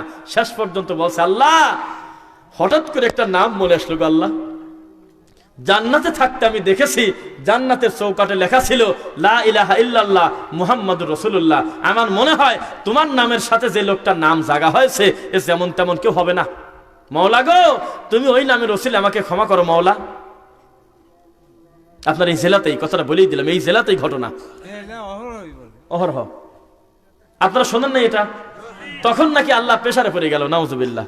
তখন নাকি আল্লাহ বললে এমন একটা কাম করলে এখন তো ক্ষমা না দি কোনো উপায় আমার নাই, এমন লোকের নাম নিলে দিলাম ক্ষমা করে। এই কথা বলে 30-40 মিনিট পরে খালি কাঁদে, অথচ এমন কোনো ঘটনাই ঘটে নাই। এটা রাসূলের উপর পূর্ণ অপবাদ দেওয়া। আমাদের আব্বা মা দুইজন এসে আল্লাহকে বলেছিল কি ক্ষমা নেওয়ার জন্য, সেটা তো কোরআনে আল্লাহ বলেই দিয়েছে, ক্বালা রব্বানা যালামনা আনফুসানা ওয়া ইল্লাম তাগফির লানা ওয়া তারহামনা লানাকুনান্না মিনাল খাসিরিন। মিলাদে দা খালি কাঁদেই তাকায়, ডানে বামে সালাম ফিরি খালি দোয়া করে, মনে হয় বাপ দাদা রেস্ট্রি করা আয়াত, কিন্তু শানে নজরটা একটু পড়া যায় না। আয়াতটা যার উপরে নাজিল হয়েছিল তিনি কিভাবে বুঝেছেন আয়াতটা জানা যাইতো না। সাহাবায়ে কেরাম, মুহাদ্দিসিনে কেরাম হাদিস এই আয়াতটার কি ব্যাখ্যা করেছেন একটু কি জানা যায় না? শুধু তারা বলেছে আল্লাহ আমরা দুইজন আমাদের নফসের উপরে জুলুম করে ফেলেছি আল্লাহ, অতঃপর বুঝতে পেরে ক্ষমা চাই আল্লাহ, আমাদের শুধু ক্ষমা না আমাদের প্রতি দয়া করো, লানাকুনান্না মিনাল খাসিরিন, তাছাড়া আমরা ক্ষতিগ্রস্তের ভিতরে হয়ে যাব শামিল আল্লাহ। তখন আল্লাহ ক্ষমা করে দিলেন। ওয়াজ শেষ। হুজুর খালি কাঁদতেছে। আপনার সমাজে আরেকটা ওয়াজ হয় 10ই মুহররম আশুরার দিন হোসাইনের কারবালার ঘটনা বলে সারা রাত কান্নাকাটি করে। মিথ্যা না সত্য বলেন? হুট করে যে আপনি আমাদেরকে বলেন আমরা হুসাইনকে ভালোবাসি না, কি ভালোবাসেন আপনি? আল্লাহ রাসূল সাল্লাল্লাহু আলাইহি ওয়াসাল্লামের নাতিকে ভালোবাসে না এমন কোন কালেমা পড়া মুমিনই তো দুনিয়ায় থাকার কথা না। এ কোন ধরনের কথা বললেন আপনি? আল্লাহ নবী সাল্লাল্লাহু আলাইহি ওয়াসাল্লামের কলিজার টুকরা নাতিকে ভালোবাসে না মানে? কিন্তু তার উপরে তো মিথ্যা অপবাদ দিতে পারি না। যতই তাকে ভালোবাসি, আশুরা তো তাকে কেন্দ্র করে হয় নাই, এটা রাসূলের জীবদ্দশায় হয়েছে। আগে থেকেই ঘটনা। মুসা আলাইহিস সালাম মুক্তি পেল, ফেরাউন পানিতে ডুবে চুবে মরে গেল, এই খুশিতে ইহুদি খ্রিস্টানরা রোজা রাখলো। বুঝতেছেন নাকি? ওরা রোজা রাখে ইহুদিরা। আল্লাহর নবী বলল কি ব্যাপার আজকে ওরা রোজা? বলল যে আল্লাহর নবী ওরা হলো ফেরাউন ডুবে মরল পানিতে, মুসা আলাইহিস সালাম মুক্তি পেল, এই খুশিতে রোজা আছে। বাংলাদেশে পাবনা আর হইল এই সাদাতপুর সিরাজগঞ্জের ভাষায় মায়ের চাইতে মাসির দরদ বেশি। আল্লাহ নবী বলল কি বলো? মুসা আলাইহিস সালামের ব্যাপারে আমি মুহাম্মদ হলো সবচেয়ে বেশি হকদার। সুবহানাল্লাহ। তোমরা সিয়াম পালন করো। ওয়াজ শেষ, 2 মিনিটে শেষ। কিন্তু হুজুর একবার দেয় কারবালায়, একবার দেয় ওই ইউনূস আলাইহিস সালাম মুক্তি পাইছে, আইয়ুব আলাইহিস সালামের গায়ে পোকা শেষ হইল, ইউসুফ আলাইহিস সালাম জেলে তিনি এই দিন মুক্তি পাইছে। কত তার টানি নিয়ে আসি, সারা রাত খালি কাঁদে। অথচ সত্য কথা যদি টনটন করে বলতো কত মানুষ কত অজানা জিনিস জানতে পারতো। ঠিক কিনা বলেন? আপনার হুজুর 200 টাকার বিনিময়ে ধর্ম বেঁচে খায়, আপনি আমাদের উপর রাগ করেন। আপনি কয়েকদিন আগে নিজেই মোবাইলে দেখেছেন, এখানে যে কোনো একটা লোক একটু হাত তুলে বলেন প্রতিদিন গান শোনে একজন মুসলমান, সেই লোককে কোনোদিন বলে যে গান শোনা নেকির কাম? গুনাহকে গুনাহ মনে করেই করে, শয়তানের ধোকায় পড়ে কানে হেডফোন নিয়ে এমনি শুনতেছে, কিন্তু কোনোদিন বলে না যে 10টা গান শুনতে পারলে 40টা নেকি পাবো। কপাল পোড়া হুজুর। একটা গানের শিল্পী মরে গেছে, পিছনে লেখাও আছে যে চট্টগ্রামের ব্যান্ড সঙ্গীতের আয়োজনে অমক শিল্পীর মিলাদ এবং খতমে দুয়ার অনুষ্ঠান, ওই জায়গায় মিলাদে মোনাজাত করে কাঁদতেছে। তাহলে 500 টাকা দিলে দেশের হুজুর ফেল করে 5-7 গরিন দেয় না? বুঝতেছেন? তারপরে নতুন একটা সিনেমা আপনার সাদাতপুরে কোন হল আছে কিনা আমার জানা নাই। কি নাম? পরি গৌরী। আচ্ছা ধরেন যে গৌরী সিনেমা হলে আগামী শুক্রবারে একটা নতুন ছবি আসবে, ছবির পরিচালক, নায়ক, নায়িকা সকলে মিলে আপনার একটা হুজুর এক ধরছে এই গ্রামের সবচেয়ে ভালো হুজুর মনে করেন, তাছাড়া তার দেশে অত বড় জায়গা যেতে পারে না। হুজুর জি, এদের নতুন ছবি শুক্রবারে আসতেছে, 2 দিন সময় আছে, একটু বরকতের দোয়া করে দেন হুজুর। হুজুর জায়াশারি পিছনে ওই সব ছবিও আছে, কোন ছবি শুভ মহরত, ডান পাশে নায়িকা, বাম পাশে নায়ক, হুজুর মোনাজাতে কাটতেছে। এই হুজুরের উদাহরণ দিবেন আর বলবেন আমাদের ঠেকাবেন আপনি বেটা? এই হুজুরের উদাহরণ দিয়ে আপনি আমাদের ঠেকাবেন কোনদিন? আপনার হুজুরের 1000 টাকা দিলে সারাদিন ফেলফেল করে 5-7 গুণিন যায়, আমাদেরকে কোটি টাকা দিয়ে মানুষকে সেজদা দেব না, জীবনে কোনোদিন কোনো শিরিক বিদআতের কাছে মাথা নত করবো না। আর আপনার হুজুরে 200 টাকা ধরে দিলে সারাদিন কাঁদতেছে মোনাজাতে, অকারণে এমনি কাঁদে, কারণ ছাড়াই কাঁদে খালি। আপনার হুজুরকে বলেন তো দেখি, মূর্তি এটা কি ভালো কাজ না খারাপ কাজ? মূর্তি ঢাকা রয়েছে সাদা কাপড় দিয়ে, শুভ উদ্বোধন হবে, যার মুনাজাত দিয়ে এই মূর্তির মাথা থেকে ঘুমটা সরানো হবে সে হইল হুজুর। মুনাজাত করে কাঁদতেছে। আপনার মুনাজাতের কত পাওয়ার আমার জানা আছে? তা আপনি সুন্নাতের পাওয়ার জানেন না? ডানে বামে সালাম ফেলে আপনি আপনার রবকে যদি শোনাতেন, আল্লাহু লা ইলাহা ইল্লা হুয়াল হাইয়ুল কাইয়্যুম লা তাখুযুহু সিনাতুন ওয়ালা নাওম লাহু মা ফিস সামাওয়াতি ওয়া মা ফিল আরদ মান যাল্লাযী ইয়াশফা'ু ইনদাহু ইল্লা বিইذনি ইয়ালামু মা বাইনা আইদিহিম ওয়া মা খালফাহুম ওয়া লা ইউহিতুনা বিশাইইন মিন ইলমিহি ইল্লা বিমা শাআ ওয়াসি'a কুরসিয়্যুহু আস-সামাওয়াতি ওয়াল আরদ ওয়া লা ইয়াউদুহু হিফযুহুমা ওয়া হুয়াল আলিয়্যুল আযীম। মোরা বাকি জান্নাতে ঢুকে গেছেন। আল্লাহর কসম, আল্লাহর নবী বলতেছে এই কথাতে ডানে বামে সালাম ফেরানোর পর আল্লাহকে শোনাবে একবার, ও খালি মরা বাকি মরলেই জান্নাতে চলে গেছে। আপনার হুজুর খালি কাঁদে, খালি কাঁদে। কত লোক ফরজ জামাত পায় নাই, কত লোক 2 রাকাত ফেল করছে, কত লোক মাগরিবের শেষের রাকাত পাইছে, বাকি 2 রাকাত পায় নাই, তারা দাঁড়ায় দাঁড়ায় ফরজ সালাত করতেছে, আপনার হুজুর খালি কাঁদতেছে। রাগ করলেন মনে হয়? আজকে আমাকে গালি দেন নাকি যে একবারে সব নষ্ট করে দিয়ে গেল, বড়া দানে আকারে মই দিয়ে চলে গেছে? জি না, আল্লাহ রাসূল কি করেছেন এইটা আগে দেখেন। পরিস্থিতি কত জটিল ছিল। পৃথিবীর শ্রেষ্ঠ মাখলুক, যার মুখটা দেখার জন্য, যার চেহারার দিকে তাকালে কলিজাটা একটু শান্তি লাগে, এই নবীকে কি এমন মুখ দিয়ে বলেছিল যে তাকে মেরে দেশ থেকে তাড়ালো? নাম বলেন, কি অপরাধ বলেন? অপরাধ নাম বলেন তো দেখি। এটা কি বলাই যায়? কোন মুমিন কি বলতে পারে নবীর অপরাধ করছে? নাউজুবিল্লাহ। একটাই মাত্র কারণ, আপনি যেভাবে কালেমা বুঝেছেন আল্লাহর নবী সেভাবে বলেন নাই। আল্লাহ যেভাবে বলতে বলেছেন তিনি সেইভাবে বলেছেন, ঠিক নাকি? তাহলে আমাকে মানতে হবে আল্লাহর কোরআন। রাজি আছেন ইনশাআল্লাহ? কোরআনটা একটু পড়বেন তো? তাহলে পরিবারে শান্তি দেবে কে? আল্লাহ। মা বোনদের পর্দার ব্যাপারে সোচ্চার হবেন ইনশাআল্লাহ। সালাতের ব্যাপারে আমাদের আজকের সম্মানিত পরিচালক, উপস্থাপক শায়েখ জাহাঙ্গীর আলম পেশ ইমাম হারিয়াকান্দা জামে মসজিদ, তিনি আমাকে বলেছেন সালাতের গুরুত্বের ব্যাপারে একটু কথা বলার শেষে আমরা কয়েকটা প্রশ্নের উত্তর দিয়ে তারপরে আমরা কথা শেষ করবো। আপনাদের কষ্ট হচ্ছে না তো? বসে থাকলে আমরা কথা বলি। সেটা হলো, এখানে যে কোনো একটা লোক বলেন তো, মদ হারাম হয়েছে মাটির উপরে না উপরে? পর্দার আয়াত নাজিল হয়েছে, পর্দার বিধান ফরজ করা হয়েছে মাটিতে না আসমানে? মদ হারাম হয়েছে মাটিতে না আসমানে? সালাত এমন একটা ইবাদত যেটা ফরজ করতেছে আল্লাহ নিজে, তার কাছে ডেকে নিয়ে গেছে মুহাম্মদ সাল্লাল্লাহু আলাইহি ওয়াসাল্লামকে, তার নিজের কাছে নিয়ে গিয়ে সালাত ফরজ করেছেন। আর আপনি সালাত আদায় করবেন না আর বলবেন যে আমি মুসলমান, আমি মুমিন? কোশ্চেন কালে হতে পারে না। আল্লাহর কসম, সাহাবায়ে কেরাম বলতেছে আমরা কোনো কালেমা পড়া লোককে সহজে কাফের বলতাম না, যতক্ষণ না পর্যন্ত তিনি ফরজ সালাত বা তিনি সালাত ত্যাগ করেন তার আগ পর্যন্ত আমরা কাফের বলতাম না। বাইনাল আবদি ওয়া বাইনাল কুফরি তারকুস সালাহ। একজন মুমিন আর কাফেরের মাঝখানের দেওয়ালটা হলো সালাত। সালাত নাই তো সব নাই। ছোট পাপ না বড় পাপ সালাত ছাড়া? এই সালাত পড়বেন তো ইনশাআল্লাহ? আমাদেরকে খুশি করার জন্য হাত তুলতে হবে না, এই সালাতের হিসাব যিনি নেবেন তিনি হলেন আল্লাহ। কথা কি বুঝতে পারলেন? সালাত নাই, আপনি মনে করলেন যে আপনার ফাউন্ডেশন নাই, তলা নাই। যতই চা ঢালেন নিচে যদি তলাই না থাকে, চা কি থাকবে? তাহলে সালাতের দরকার আছে কিনা? আর ইবাদত বুঝবেন আল্লাহ রাসূল সাল্লাল্লাহু আলাইহি ওয়াসাল্লাম করেছেন কিনা। ইনশাআল্লাহ পড়েন ইনশাআল্লাহ। লাল ঘুমটা নিয়ে খুব কথা হয় নাই। এই দেখেন, মনে করেন যে আমি আমার রুমাল ছেলে না, তখন আমি এরকম রুমাল আমি মাথায় দিলাম, আপনার একজন বড় মুফতির দৃষ্টিতে আমি বলে ইহুদি হয়ে গেছি। এইটি বলে ইহুদিরা মাথায় দেয়, শুনছেন কথা? মানে মুফতি এ সমাজে শিরিক খুঁজে পায় না, বিদাত খুঁজে পায় না, জিনা ব্যভিচার খুঁজে পায় না, বান্দার হক নষ্ট করতেছে মানুষ পাপ খুঁজে পায় না, কত মানুষ ওজনে কম দিচ্ছে পাপ খুঁজে পায় না, কত মানুষ আল্লাহ ব্যতীত মানুষের কাছে সেজদা দিচ্ছে এইটার ব্যাপারে মানে ওয়াজ খুঁজে পায় না, কবরের কাছে সাহায্য চাচ্ছে, এই সব কোনো ওয়াজ খুঁজে পায় না। উনি এমন একটা ভাব করে যেন পৃথিবীর সকল মানুষ, সব মুমিন সমস্ত পাপ থেকে ফিরে চলে গেছে, শুধু এই লাল রুমালটা নিলে কত বড় পাপ হয় তাই জানে না। উনি বলে দিল এটা ইহুদিদের পুরোহিত, এই পণ্ডিতরা বলে এই রুমাল নেয়, শুনছেন? তাহলে আমি, আমার ভাইজান, তারপরে এখানে এদের মুরব্বী বাবাজি, আমরা যারা লাল রুমাল নিয়ে মাথাটা ঢেকছি, আমরা বলে ইহুদি। এই কথা যে বলতেছে সে হলে দেশের সবচাইতে বড় সংখ্যায় যারা মাওলানা, তাদের মাথার সাথ। তারা আবার মাঝে মধ্যে মানুষকে বলে আমরা হলে হক্কানি উলামায়ে কেরাম। তারা কি উলামায়ে কেরাম?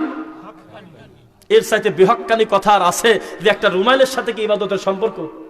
যে রুমালটা নিলে 10টা নেকি পাবো, না নিলে 10টা নেকি কম পাবো, অথবা নিলে নেকি কমে গেল, না নিলে বেশি হলে, এরকম কোনো কিছু আছে? একটা পোশাককে বলতেছে ইহুদির পোশাক। নাউজুবিল্লাহ মিন যালিক।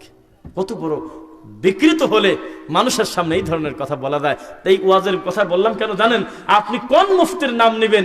এইরকম মুফতি যার নাম আমরা, যার ব্যাপারে আমরা বললাম এইরকম লেখাপড়া জানা, এইরকম মানে কি বলবো, নাম করা মুফতি আপনার সমাজে একটাও নাই। তাহলে আমরা কি ব্যক্তি দেখবো না কোরআন হাদিস দেখবো? আমরা কি ব্যক্তি দিয়ে কোরআন বিচার করব না কোরআন হাদিস দিয়ে ব্যক্তি বিচার করব? মাশাআল্লাহ, অনেক কিছু আপনারা জেনে গিয়েছেন। তাহলে আমরা আজকের এই বৈঠকে আমরা এতক্ষণ পর্যন্ত একটা জিনিস আপনাদের মাথায় বারবার দিতে চাচ্ছিলাম, আমরা আর হারাম খাবো না ইনশাআল্লাহ, মানুষকে কষ্ট দেব না। সূরা বুরুজ 10 নম্বর আয়াত, ইন্নাল্লাযীনা ফাতানুল মুমিনিনা ওয়াল মুমিনাত সুম্মা লাম ইয়াতুবু ফালাহুম আযাবু জাহান্নাম ওয়া লাহুম আযাবুল হারিক। যে কোনো মুমিন মুমিনাতকে যদি কেউ কষ্ট দেয়, তওবা করা ছাড়া, তাকে ক্ষমা না নিয়ে যদি মারা যায়, কোথায় যাবে? কোথায় যাবে? জাহান্নাম। জাহান্নামে যেতে চান সবাই নাকি? আল্লাহ জাহান্নাম থেকে আমাদেরকে মুক্তি দাও, আল্লাহুম্মা আমিন। তাহলে আমরা একটা কথা দিয়েছিলাম যে এই বইতে কি আছে একটু 1-2 পৃষ্ঠা পড়বো, আপনাদের কি ধৈর্য হবে? ধৈর্য হবে তো? তাহলে আমি কিছুই বলবো না, আমার দোষ না থাকে। আমিও দোষ নেব না, ভাইও দোষ নেব না, আমরা তো জানা মানুষ। আপনি একটু বলেন তো বইটার নাম কি? জোরে বলেন যাতে এখানে উঠে পড়ে। মাশাআল্লাহ, এই গলার জোর দেখেন, টনটন করতে হবে বয়ানের মাঠে এসে ইনশাআল্লাহ। এখানে আমরা দেখব যে আপনাদের আমাদেরকে কি চিকিৎসা দেওয়া হচ্ছে এই বই থেকে। এটাকে কিন্তু ধর্ম মনে করে পরে, আপনারাই কিন্তু বলেছেন। বহু মানুষ এটাকে দিন মনে করে, করে কিনা? তাহলে আমরা এখন একটু চেষ্টা করব, পরে দেখব যে এই বইয়ের ভিতরে কি সব কথা লেখা আছে যা দ্বারা মানুষের নাকি কষ্ট হচ্ছে আপনাদের? মাশাআল্লাহ। আচ্ছা, আমরা কত নম্বর পৃষ্ঠা এটা তো ভুলে গেলাম।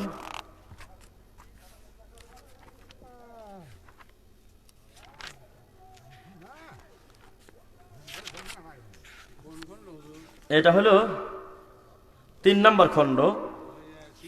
হ্যাঁ হ্যাঁ হ্যাঁ হ্যাঁ, না এটাও করছে, এটা পরবর্তী সংস্করণ করেছে। একটু আমরা একটু ধৈর্য ধরে আপনারা বসেন, আমরা এখনই পড়ে দিচ্ছি। এই তো পাইছি, হ্যাঁ পাইছি, 78 এই তো হয়ে গেছে। আচ্ছা, আপনারা মৃগী রোগকে কি বলেন? মিরকির বিরাম বলেন না? কারোর যদি মিরকির বিরাম হয়, তাহলে আপনার এই বেহেশতি দেওর নামটা কি ভালো না খারাপ? বেহেশত মানে জান্নাত তো বোঝাচ্ছে নাকি? এই জান্নাতি জেওর বলতেছে 1 নম্বর চিকিৎসা, নাবালেগ ছেলে মেয়ের মৃগী রোগ হইলে সিংহের কিছুটা চামড়া পশম সহ তাবিদে পুরিয়া গলায় দিলে রোগ আরোগ্য হইবে। কত বড় খারাপ, আপনি খালি পুরাটা শুনবেন। 2 নম্বর হইল, যদি তা না পারো তাহলে কুমিরের কলিজা শুকা ফেলো, উহার ধোঁয়া রোগীকে দিলে মৃগী নিবারণ হইয়া থাকে। 3, শিয়ালের পিত্তথলি রোগীর নাকের কাছে রাখিয়া ফোঁ দাও, উহাতে কিছুটা মগজের ভিতর পৌঁছে গেলে আর কোনোদিন মৃগী রোগী হইবে না। 3, তা যদি না পারো তাহলে শিয়ালের দাঁত কোমরে ধারণ করলে মৃগী রোগ হইতে রক্ষা পাওয়া যাবে। এটা শিয়াল ধরি, এটা দাঁত ভাঙিয়ে দিই, গলার সাথে ভরে নেন বা মাথার সাথে। তারপরে লেখছে হা লাম ওয়াও কয়েকটা হরফ একখানে করে লাগাতে একটা তাবিজ বনে নকশা করতে বলতেছে। তাও যদি না পারো তাহলে নিখুঁত সাদা মরগের রক্ত দিয়ে শনিবারের সকালে নিম্নলিখিত তাবিজটা গলায় ব্যবহার করতে দিবে। একবারে সাদা, লাল টাল হলে হবে না, পিছন সাইডে যদি অন্য কালার থাকে না, একটা সাদা ধবধবে মরক ধরে জবাই করা লাগবে, করে রক্ত দিয়ে তাবিজ রাখা লাগবে। ইবলিস কি উপরে আছে না নিচেও আছে? কথা বলছে না, মানে ফালতু কি গায়ে লেখা থাকে? অথচ এই বই যে লিখেছে তার নাম শুনলে আপনি ভয় পেয়ে যাবেন।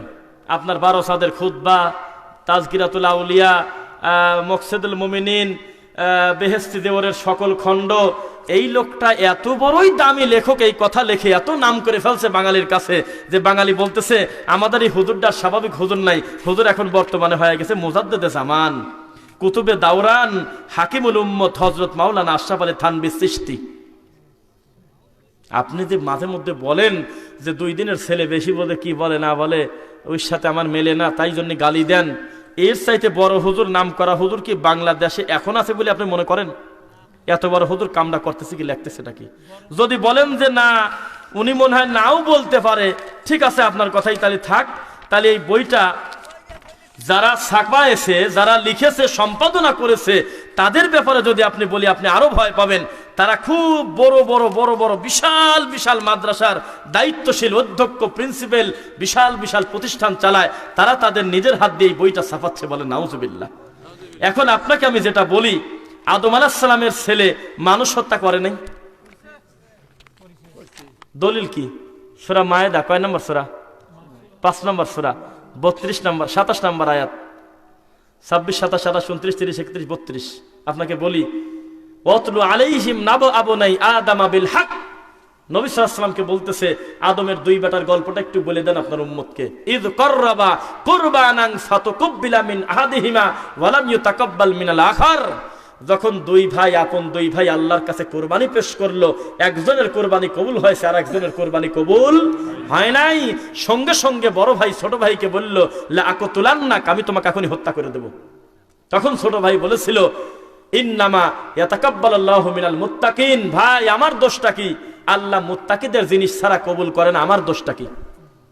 কিয়ামত পর্যন্ত অন্যায় ভাবে যত মানুষ মানুষকে হত্যা করবে, যত পাপ হবে, সকল পাপ সমপরিমাণ পাপ ওই আদম আলাইহিস সালামের ছেলে একাই পাবে। কেন?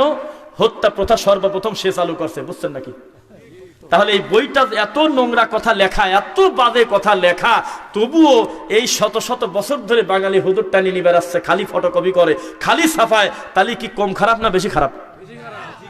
তাহলে যেহেতু নতুন সংস্করণ, বইটা প্রতি বছর খালি নতুন করে ছাপাই, আমাদের কি পড়া দোষ আছে? যদি কারোর মুখের বক্তব্য হতো সেটাকে ধর্ম মনে করা ঠিক না, মানুষের ভুল হইতে পারে, কিন্তু যখন লিখিত আকারে একটা বই হয়ে যায়, লাখো কপি মানুষের কাছে পৌঁছে যায়, তখন এই বইটা পড়ে মানুষকে সচেতন না করলে আমরাও গুনাহগার হব, ঠিক নাকি? আর 1 পৃষ্ঠা পরে শেষ করবো, কষ্ট হচ্ছে না তো আপনাদের? দেখি তাকবীর দেই, লিল্লাহি তাকবীর।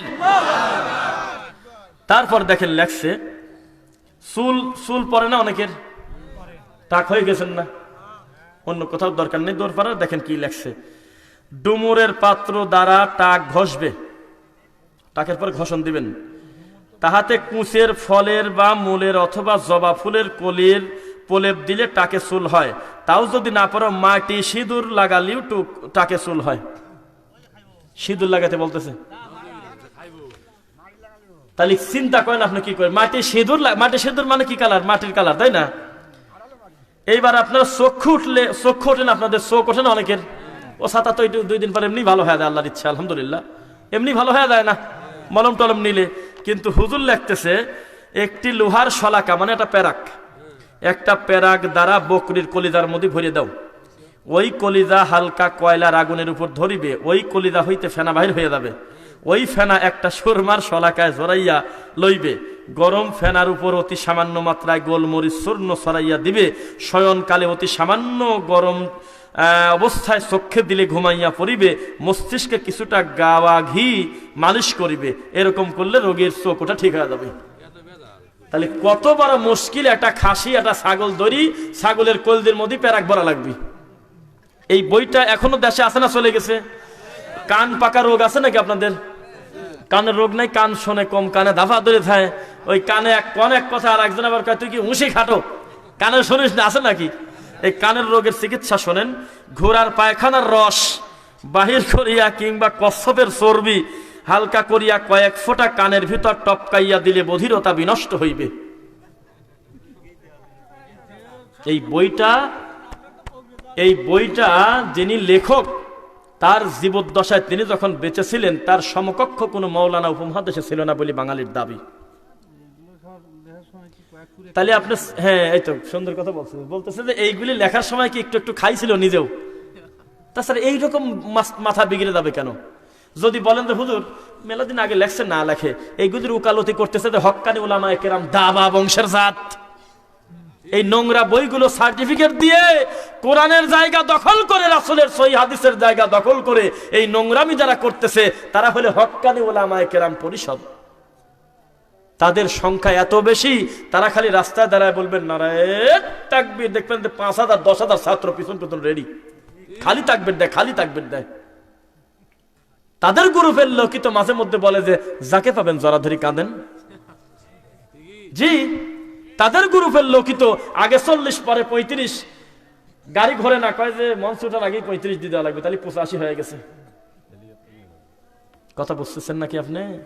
হেলিকপ্টার এমনি ঘরে, হ্যাঁ এমনি ঘরে হেলিকপ্টার। এই হলো ধর্মের অবস্থা, এদেরকে পুষে রাখছে আজকে। লাল ঘুমটার কথা বলেই সমর পায় নাই, দেখা গেল তাদেরই সবচেয়ে বড় বড় হুজুর লাল রুমাল দিয়ে সারাটা জীবন চলছে। কথা হিসাব করে বলতে হয় কিনা বলেন? আমরা আর আপনাদের মোটেও কষ্ট দেব না। আলহামদুলিল্লাহ, আমরা কথা শেষ করলাম। শেষেরটা পড়ি, যদি ওইটা না পারেন তাহলে সরিষার তেল ছটাকখানিক নিয়ে একটা শামুকের মাংস বাটিয়া মিশ্রিত করিয়া খুব জাল দিবে, ঝাঁকিয়া শিশি পুরিয়া রাখিবে, শয়নকালে সামান্য গরম করিয়া কানের ভিতরে দিলে কর্ণসাপ বেদনা নিবারিত হইবে। কে বলছে সব কথা বলেন? আল্লাহ বলেছেন, নবী বলেছেন, না ইবলিস বলছে? এ কোন জাতি কথা? ইসলাম একটা মানবিক ধর্ম। ইসলাম অযৌক্তিক কোন জিনিস না, একটা বাজে জিনিস খেয়ে আপনার রোগ সারাতে হবে, কি সব নোংরা কথা লেখা। অত সেই জিনিস আল্লাহর ঘরে যদি না পান, খুদে ১০০টা মসজিদে অন্তত ৫০টা ঘরে না পান, আমাকে বলেন আল্লাহর ঘরে নাই। মাশাআল্লাহ, শুকরিয়া, আলহামদুলিল্লাহ বলেন না কেন? আরে আমল চান না, কে বলছে? দেখেন এইরকম বেশিরভাগ মসজিদে কিন্তু আছে, কিন্তু আমাদের শায়েখ তার নিজের মসজিদে ঢুকতে দেয় নাই। বলেন আলহামদুলিল্লাহ। পারবেন তো ইনশাআল্লাহ? আল্লাহর ঘরে জায়গা হবে আল্লাহর কোরআনের এবং রাসূল সাল্লাল্লাহু আলাইহি ওয়াসাল্লামের সহিহ হাদিসের, ওয়া আন্নাল মাসাজিদা লিল্লাহি জামিআ। আল্লাহর ঘর কার ঘর? মসজিদ ঘর, সবই আল্লাহর ঘর। ফালা তাদউ মাআল্লাহি আহাদা, আল্লাহর সাথে কোনো শিরক চলবে না। খুব দ্রুত প্রশ্ন কাটা উত্তর দিয়ে আমরা শেষ করি ইনশাআল্লাহ। জুলুম হবে না তো? প্রশ্ন শোনার জন্য তো বসে থাকে মানুষ খুব, এটার আবার একটা আলাদা গুরুত্ব নাকি? আল্লাহ আগে উল্টা করে ধরে রাখি, আল্লাহ তুমি সাক্ষী, কে প্রশ্ন দিয়েছে, কি লিখেছে আমি কিছুই জানি না, যা দিয়েছে ওইভাবে ধরে রিডিং করে, যা আমার বিদ্যা আমি যতটুকু জানি কোরআন হাদিসে, আমার জানা থাকলে আমি জবাব দেব, না জানা থাকলে দেব না, যাতে কেউ বলতে না পারেন আমি বাড়ি থেকে মিটাই নিয়ে আসছি। কথা বুঝছেন? আল্লাহর কসম আপনার এলাকার লোকজন দিয়েছে, আমি পরে উত্তর দেই ইনশাআল্লাহ। প্রতিনিয়ত বিদাত করেন, যেমন ফরজ নামাজ পর কোনো সময় না দিয়ে ডানে বামে সালাম ফিরিয়েই উচ্চ স্বরে মোনাজাত করেন, অথচ পিছনে অনেকেই 2 রাকাত 3 রাকাত বাদ পড়া ফরজ নামাজের রত। এমন ইমামের পিছনে নামাজ পড়া সঠিক হবে কিনা? আপনার শেষের অংশ ঠিক হয়নি লেখা, প্রথম অংশ ঠিক আছে, শেষের অংশটা মানুষকে খাটো করার জন্য রাগ করে লেখা, এটা ঠিক হয় নাই। আমরা কোনো মুমিনকে আল্লাহর ঘর থেকে বের হয়ে যাওয়ার কথা বলি না কোনোদিন। আমার সাথে লোকটার আমলের হাজারো পার্থক্য থাক, কিন্তু সহজে বলবো না যে মসজিদ ত্যাগ করেন। আপনি এত ভালো মানুষ, তো মসজিদে বাড়াতে চাচ্ছেন কেন? আপনি তো আরো মসজিদে থাকবেন, যাতে আপনার মতো ভালো মানুষ মসজিদে আরো বেশি তৈরি হয়, দাওয়াত দেন। আগেই শরীর পড়তে চাচ্ছেন, কোন জাতি কথা? প্রথম প্রশ্ন আপনার ঠিক আছে, ফরজ সালাতের পরে ডানে বামে সালাম ফেরানোর পর অনেক ভাই জামাত পায়নি, কথাটা সত্য। তখন যদি উত্তরস্বরে যদি কেউ জোরে জোরে মোনাজাত করে, অটোমেটিক তার শব্দটা কানে যায়। কেননা ওই হুজুরই তো আবার জুমার খুতবায় লিখে রাখছে যে খুতবা চলাকালীন সুন্নাতের নিয়ত করবেন না, লাল বাতিল জ্বালানো, তাই না? তার মানে খুতবার সময় যদি ডিস্টার্ব হয় কথা বললে, তাহলে আল্লাহর ঘরে জোরে জোরে আওয়াজ করলে, মোনাজাত করলে যারা ফরজ সালাতে জামাত পায় নাই অবশ্যই ডিস্টার্ব হয়। ইনশাআল্লাহ ওইটা তুলে আল্লাহ রাসূলের সুন্নাতি মাসনুন দোয়া জিকির অবশ্যই সমাজে অচিরেই চালু হয়ে যাবে, মারামারি করার কোনো দরকার নাই। ইনশাআল্লাহ দিনের বুঝ আল্লাহ সকলকে দিবেন, আল্লাহুম্মা আমিন। হযরত আসসালামু আলাইকুম ওয়া রাহমাতুল্লাহ। আপনারা উত্তর দেন ওয়ালাইকুম আসসালাম ওয়া রাহমাতুল্লাহি ওয়া বারাকাতুহু। সালামের সিস্টেম দেখাই। একজন আপনাকে বলছে আসসালামু আলাইকুম, আপনি কি বলবেন? মাশাআল্লাহ। শুধু আলেম মানুষই বলবে, আপনারা বলতে পারলেন না তো ঠকে গেলেন। ওয়া ইযা হাইয়িতুম বিতাহিয়াতিন ফাহাইয়ু বিআহসানা মিনহা আও রুদ্দুহা, তোমাদেরকে যদি কেউ অভিবাদন দেয় মানে সালাম দেয়, তোমরা তার চাইতে উত্তম রূপে ফিরায় দাও, সুবহানাল্লাহ, অথবা তার মতো। উত্তম কি? আমি বলেছি আপনাকে আসসালামু আলাইকুম, আপনি বলবেন ওয়ালাইকুম আসসালাম, তা বলবেন না, বলবেন ওয়া রাহমাতুল্লাহ, একটু বাড়ায় দিবেন, সুবহানাল্লাহ। আমি যদি বলি আসসালামু আলাইকুম ওয়া রাহমাতুল্লাহ, আপনি বলবেন ওয়ালাইকুম আসসালাম ওয়া রাহমাতুল্লাহি ওয়া বারাকাতুহু। কেউ আর মাগফিরাতু, জান্নাতু, ফেরদাউস বিভিন্নতা টাইলে চলে যায় না, বাড়তি কথা আপনার বলতে হবে না। আচ্ছা, উত্তর দিয়েছি আমরা। জিজ্ঞাসা, প্রচলিত মিলাদ বৈধ কিনা? সূরা আহজাবের 55 নম্বর আয়াতে নাকি মিলাদের ব্যাপারে বৈধতা পাওয়া, আসলে ওই আয়াতে কি বলা হয়েছে দয়া করে জানাবেন। ইন্নাল্লাহা ওয়া মালাইকাতাহু ইউসাল্লুনা আলান নবী ইয়া আইয়ুহাল্লাযীনা আমানু সাল্লু আলাইহি ওয়া সাল্লিমু তাসলিমা বলার সাথে সাথে মনে হয় বাপদাদার পর কোরআনের আয়াত নাযিল হয়েছে, খালি টানে চলে যাচ্ছে, বালাগাল টান দিছে না? জি না।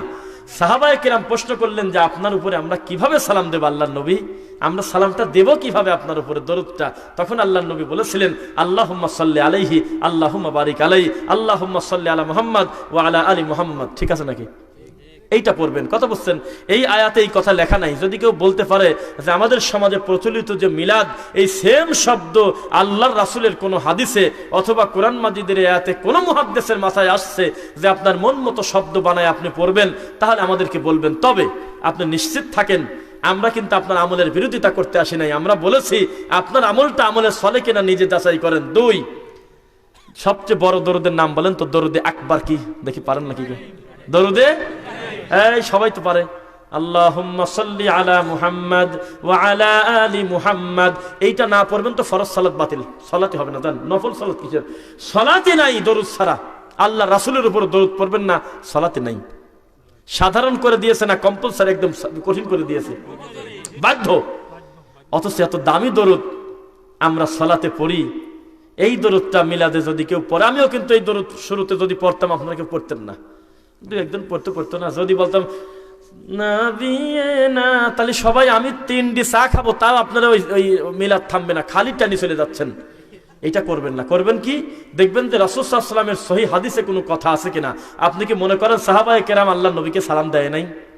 তাহলে কি পড়বো? আল্লাহুম্মা সাল্লি আলা মুহাম্মদ আল্লাহুম্মা বারিক আলা মুহাম্মদ। সূরা আহজাবের আপনার কি বলে 33 নম্বর আয়াতে ওই কথা বলা নাই। এরপরে শায়েখ আসসালামু আলাইকুম, ওয়ালাইকুম আসসালাম ওয়া রাহমাতুল্লাহ, আমল হয়ে যাক। ওয়ালাইকুম আসসালাম ওয়া রাহমাতুল্লাহ। মানুষ মারা যাওয়া, আমাদের এলাকায় মানুষ মারা যাওয়ার পর 3, 7, 40 দিন পর মৃত ব্যক্তির আত্মার শান্তির জন্য এলাকার লোকদের খাওয়ানোর ব্যবস্থা করা হয়। আসলে এতে মৃত ব্যক্তি কোনো উপকার পাবে কিনা, এ ব্যাপারে আমরা ওয়াজ করেছি নাকি? আল্লাহ রাসূল সাল্লাল্লাহু আলাইহি ওয়াসাল্লামকে সাহাবায়ে কেরাম যত বেশি ভালোবেসেছেন, কোনো তাবির ক্ষমতা নাই বলার কথা যে আমাদের পূর্বে যারা ছিলেন তাদের থেকে আমরা বেশি নবীর ব্যাপারে ভালোবাসায় অগ্রগামী, কেউ বলতে পারবে না। সুম্মাল্লাযীনা ইয়ালুনহুম সুম্মাল্লাযীনা ইয়ালুনহুম, দিন যত যাবে তত ভালোবাসার মানুষগুলো পিছনের দিকেই থেকে যাবে। সাহাবায়ে কেরাম আল্লাহর নবীকে যত বেশি ভালোবেসেছেন, আল্লাহর কসম এত ভালো আপনি বাঁচতে পারেন নাই। আল্লাহকে যত ভালোবেসেছেন আল্লাহ রাসূল সাল্লাল্লাহু আলাইহি ওয়াসাল্লাম, আমরা তত বাঁচতে পারি নাই। এই রাসূল সাল্লাল্লাহু আলাইহি ওয়াসাল্লাম মারা গেছে। আমার প্রশ্ন হলো, গ্রামে কি খালি খারাপ মানুষ মরে না ভালো মানুষও মরে? মিলাদ কি খারাপ মানুষের বাড়িতে না ভালো মানুষের বাড়িতে হয়? তো ভালো মানুষের বাড়িতে হওয়া তো আপনার দৃষ্টিতে ভালো কাজ, আল্লাহর রাসূলের মৃত্যুর পর কেন হলো না? জবাব চাই। তার মানে কামটা ভালো না।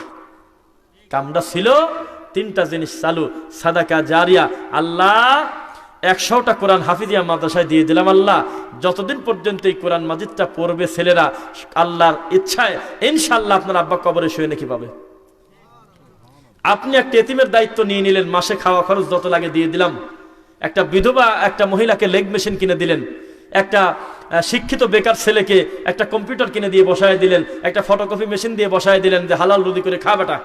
যতদিন পর্যন্ত সে হালাল রুজি করবে ইনশাআল্লাহ আপনি কবরে শুয়ে শুয়ে নাকি পাবেন। 2 নাম্বার হলো কি? ওয়ালাদুন সালিহুন ইয়াদউ লাহু। আরেকটা আছে আও ইলমুন ইয়ানতাফাউ বি, নেক সন্তান সন্ততি আল্লাহর কাছে যদি বলে আল্লাহ আমার আব্বাকে তুমি ক্ষমা করো, তার প্রতি দয়া করো, ইনশাআল্লাহ ক্ষমা হয়ে যাবে। 3 ওই বিদ্যা যা মানুষের কল্যাণে লোকটা মরার আগে রেখে গিয়েছে। একা হাফেজ ছিল তা না, একা ইমাম তা না, ইমামের মাধ্যমে হাজারো মুসল্লি আল্লাহকে সিজদা দেয়, ইমামের মাধ্যমে হাজারো কোরআন না পড়া মানুষগুলো কোরআন শিখে নেছে। কবরে ভাই একা শুয়ে থাকবে না, এই নেকিগুলো আল্লাহ কবরে দিবে ইনশাল্লাহ। এই তিনটা জিনিস ব্যতীত বাকি কোনো কিছু নাই। আল্লাহ নবী সাল্লাল্লাহু আলাইহি ওয়াসাল্লাম, তার সাহাবায়ে কেরাম, তাবেইন, তাবে তাবেইন এবং 4 ইমামের একটা বিচ্ছিন্ন কওল আপনি দেখাতে পারবেন না পরবর্তীতেও যে মানুষ মারা গেলে আনুষ্ঠানিকতা করতে হবে, কোথাও দেখাতে পারবেন না। রাগ করেন না, গালি দিয়েন না, আপনি প্রমাণ না থাকলে বাদ দিয়ে দেন। হুজুরদের দোষ দিয়েন না, আপনার দোষ নাই, দোষ নাই আপনার। হুজুর আপনাকে বলল একটা ভালো কথা, আপনি গালাগালি শুরু করলেন, হ্যাঁ আগের ইমাম কি সুন্দর খালি উল্টে পাল্টা কথা বলে। আপনারা তাদেরকে সহযোগিতা করবেন হক প্রচারে, তাহলে সে আল্লাহর ঘরে বসে সত্য কথা জোরালো ভাবে বলবে ইনশাআল্লাহ। মানুষ মারা গেলেই 3টা কর্ম করবেন, ইদা মাতাল ইনসান ইনকাতা আনহু আমালু ইল্লা মিন সালাসা। কথা বুঝতে পারলেন? আল্লাহ তাআলা আমাদের সঠিক বুঝ দান করি, আল্লাহুম্মা আমিন।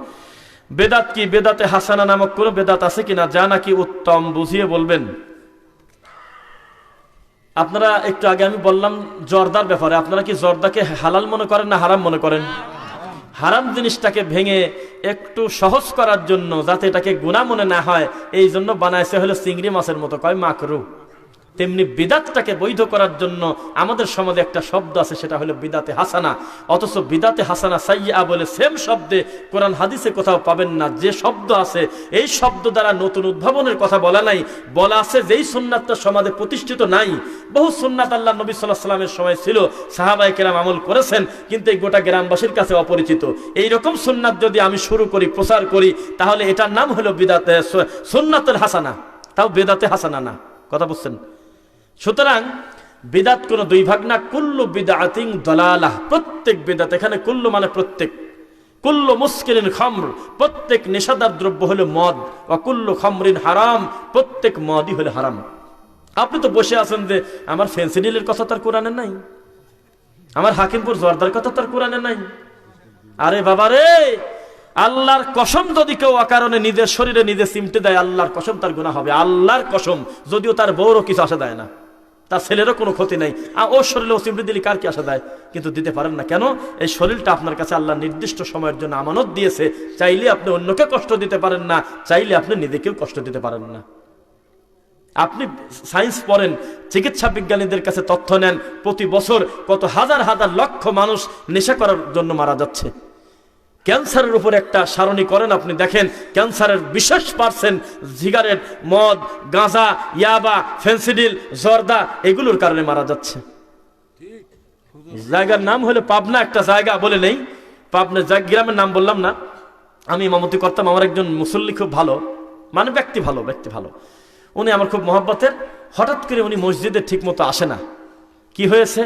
আল্লাহর কসম করে বলতেছি, তার ভাই কান্না করতে করতে বলতেছে, পেটের ব্যথা ভালো হয় না, কি মুশকিলে কত ডাক্তারের কাছে কত জায়গা দেখাই, বাড়ির কাছে বাড়ি গেলাম, এক একজন এক এক বুদ্ধি দেয়, অমুকের গুড় পরা খালি ভালো হয়, এরকম বলে না, অমুকের জন্ডিসের সুতা পরে দেয়, বিভিন্ন কিছু বলে, তোমার জন্ডিস হয়েছে, কেউ কার পেটের ব্যথা, কেউ কার তোর গ্যাস বাড়েছে, বিভিন্ন কিছু বলে, চিকিৎসা করে কাজ হয় না। শেষ পর্যন্ত আপনার ইনায়েতপুর নাকি এদিকে একটা জায়গা আছে না, কোথায় যেন উনি এসে পরীক্ষা করে বিদেশি ডাক্তার দিয়ে দেখা গেল ওনার ক্যান্সার হয়েছে। 24 দিনের ভিতরে লোকটা আমার চোখের সামনে মারা গেল। জানাজা আমি দিলাম না, সরি বললে জানাজা আমি দিলাম না, একজন দেশে কিন্তু আমি ছিলাম। 24 দিন সময় নিয়ে মারা গেল। ডাক্তার রিপোর্ট করেছে এই লোকটার মারা যাওয়ার পিছনে দ্বিতীয় কোনো কারণ নাই। প্রথম কারণ হলো আল্লাহ সুবহানাহু ওয়া তাআলার ইচ্ছা, মারা তো মানুষ যাবেই, তবে মারার কারণ হলো জর্দা। আল্লাহ সে কোন দাদা খাতে আন্দাজে নাম বলবো কেন আমি। তার প্রত্যেকটা ভাই, গ্রাম সকলেই অনেক আগে আশঙ্কা করেছিল, মুখের সামনে বলে নাই যে লজ্জা পাবে বা মনটা খারাপ করবে, এতখানি জর্দা খাইতো, মন মতো সারা দিন জর্দা খাইতো আমাদের চোখের সামনে। আমরাও ভুল করতাম, আমরাও না বুঝে খাইছি, কত মারা গেল। এবার আপনি বলেন তো, জর্দার কারণে, সিগারেট গুলের কারণে ক্যান্সার হয়ে মানুষ মারা যায় নাই? তাহলে আপনি কবে মরবেন সেই আশায় বসে আছেন, না বিপদ আসার আগে নিজেকে হেফাজত করতে হবে? তাহলে আপনি হারামকে ভেঙে যেমন মাকরু করেছে, বিদাতকে ভেঙে তেমন হাসানা সাইয়্যা করেছে। আর সে কুফুরিকে বৈধ করার জন্য, কুফুরি কালাম, শিরিকি কালামকে বৈধ করার জন্য একটা আয়াত বানানো হয়েছে, হাদিস বানানো হয়েছে, কারামাতুল আউলিয়া ই হক, যেটা অযৌক্তিক পীরের শয়তানি, সেটার নাম দিয়েছে ওলিদের কারামত। বাবা তুমি বুঝবে না, কথা কি বুঝতে পারলেন? তো যাই হোক, যে কথা বললাম, আল্লাহ সুবহানাহু ওয়া তাআলা আমাকে এবং যারা আপনারা শুনলেন, আল্লাহ সকলকে দিনের জন্য চূড়ান্তভাবে কবুল করুন।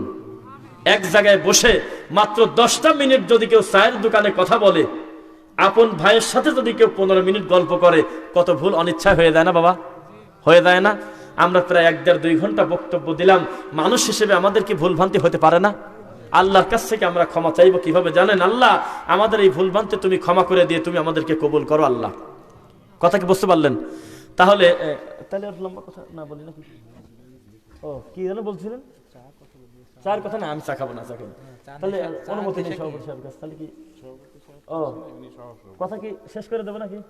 আচ্ছা, আলহামদুলিল্লাহ, ঠিক আছে। না, লোকজনকে আর অনেক সময় বাজে কত 11:30 পার হয়ে গেছে। ও 11:15 বেজে গেছে। আমরা এখানে এসেছি প্রায় 10:15 বাতার কাছাকাছি বা কিছু সময় পরপরই। যাই হোক, শেষে আপনাদের সামনে আমি খুব দরদ নিয়ে আমি 2টা কথা বলবো। আপনার সাথে আমার আমলের যতই তারতম্য থাক, আমি তো কালেমা পড়া একজন মুসলমান। আল্লাহর ঘর থেকে তো আমি আপনাকে বলতে পারি না যে তুমি বের হয়ে দাও।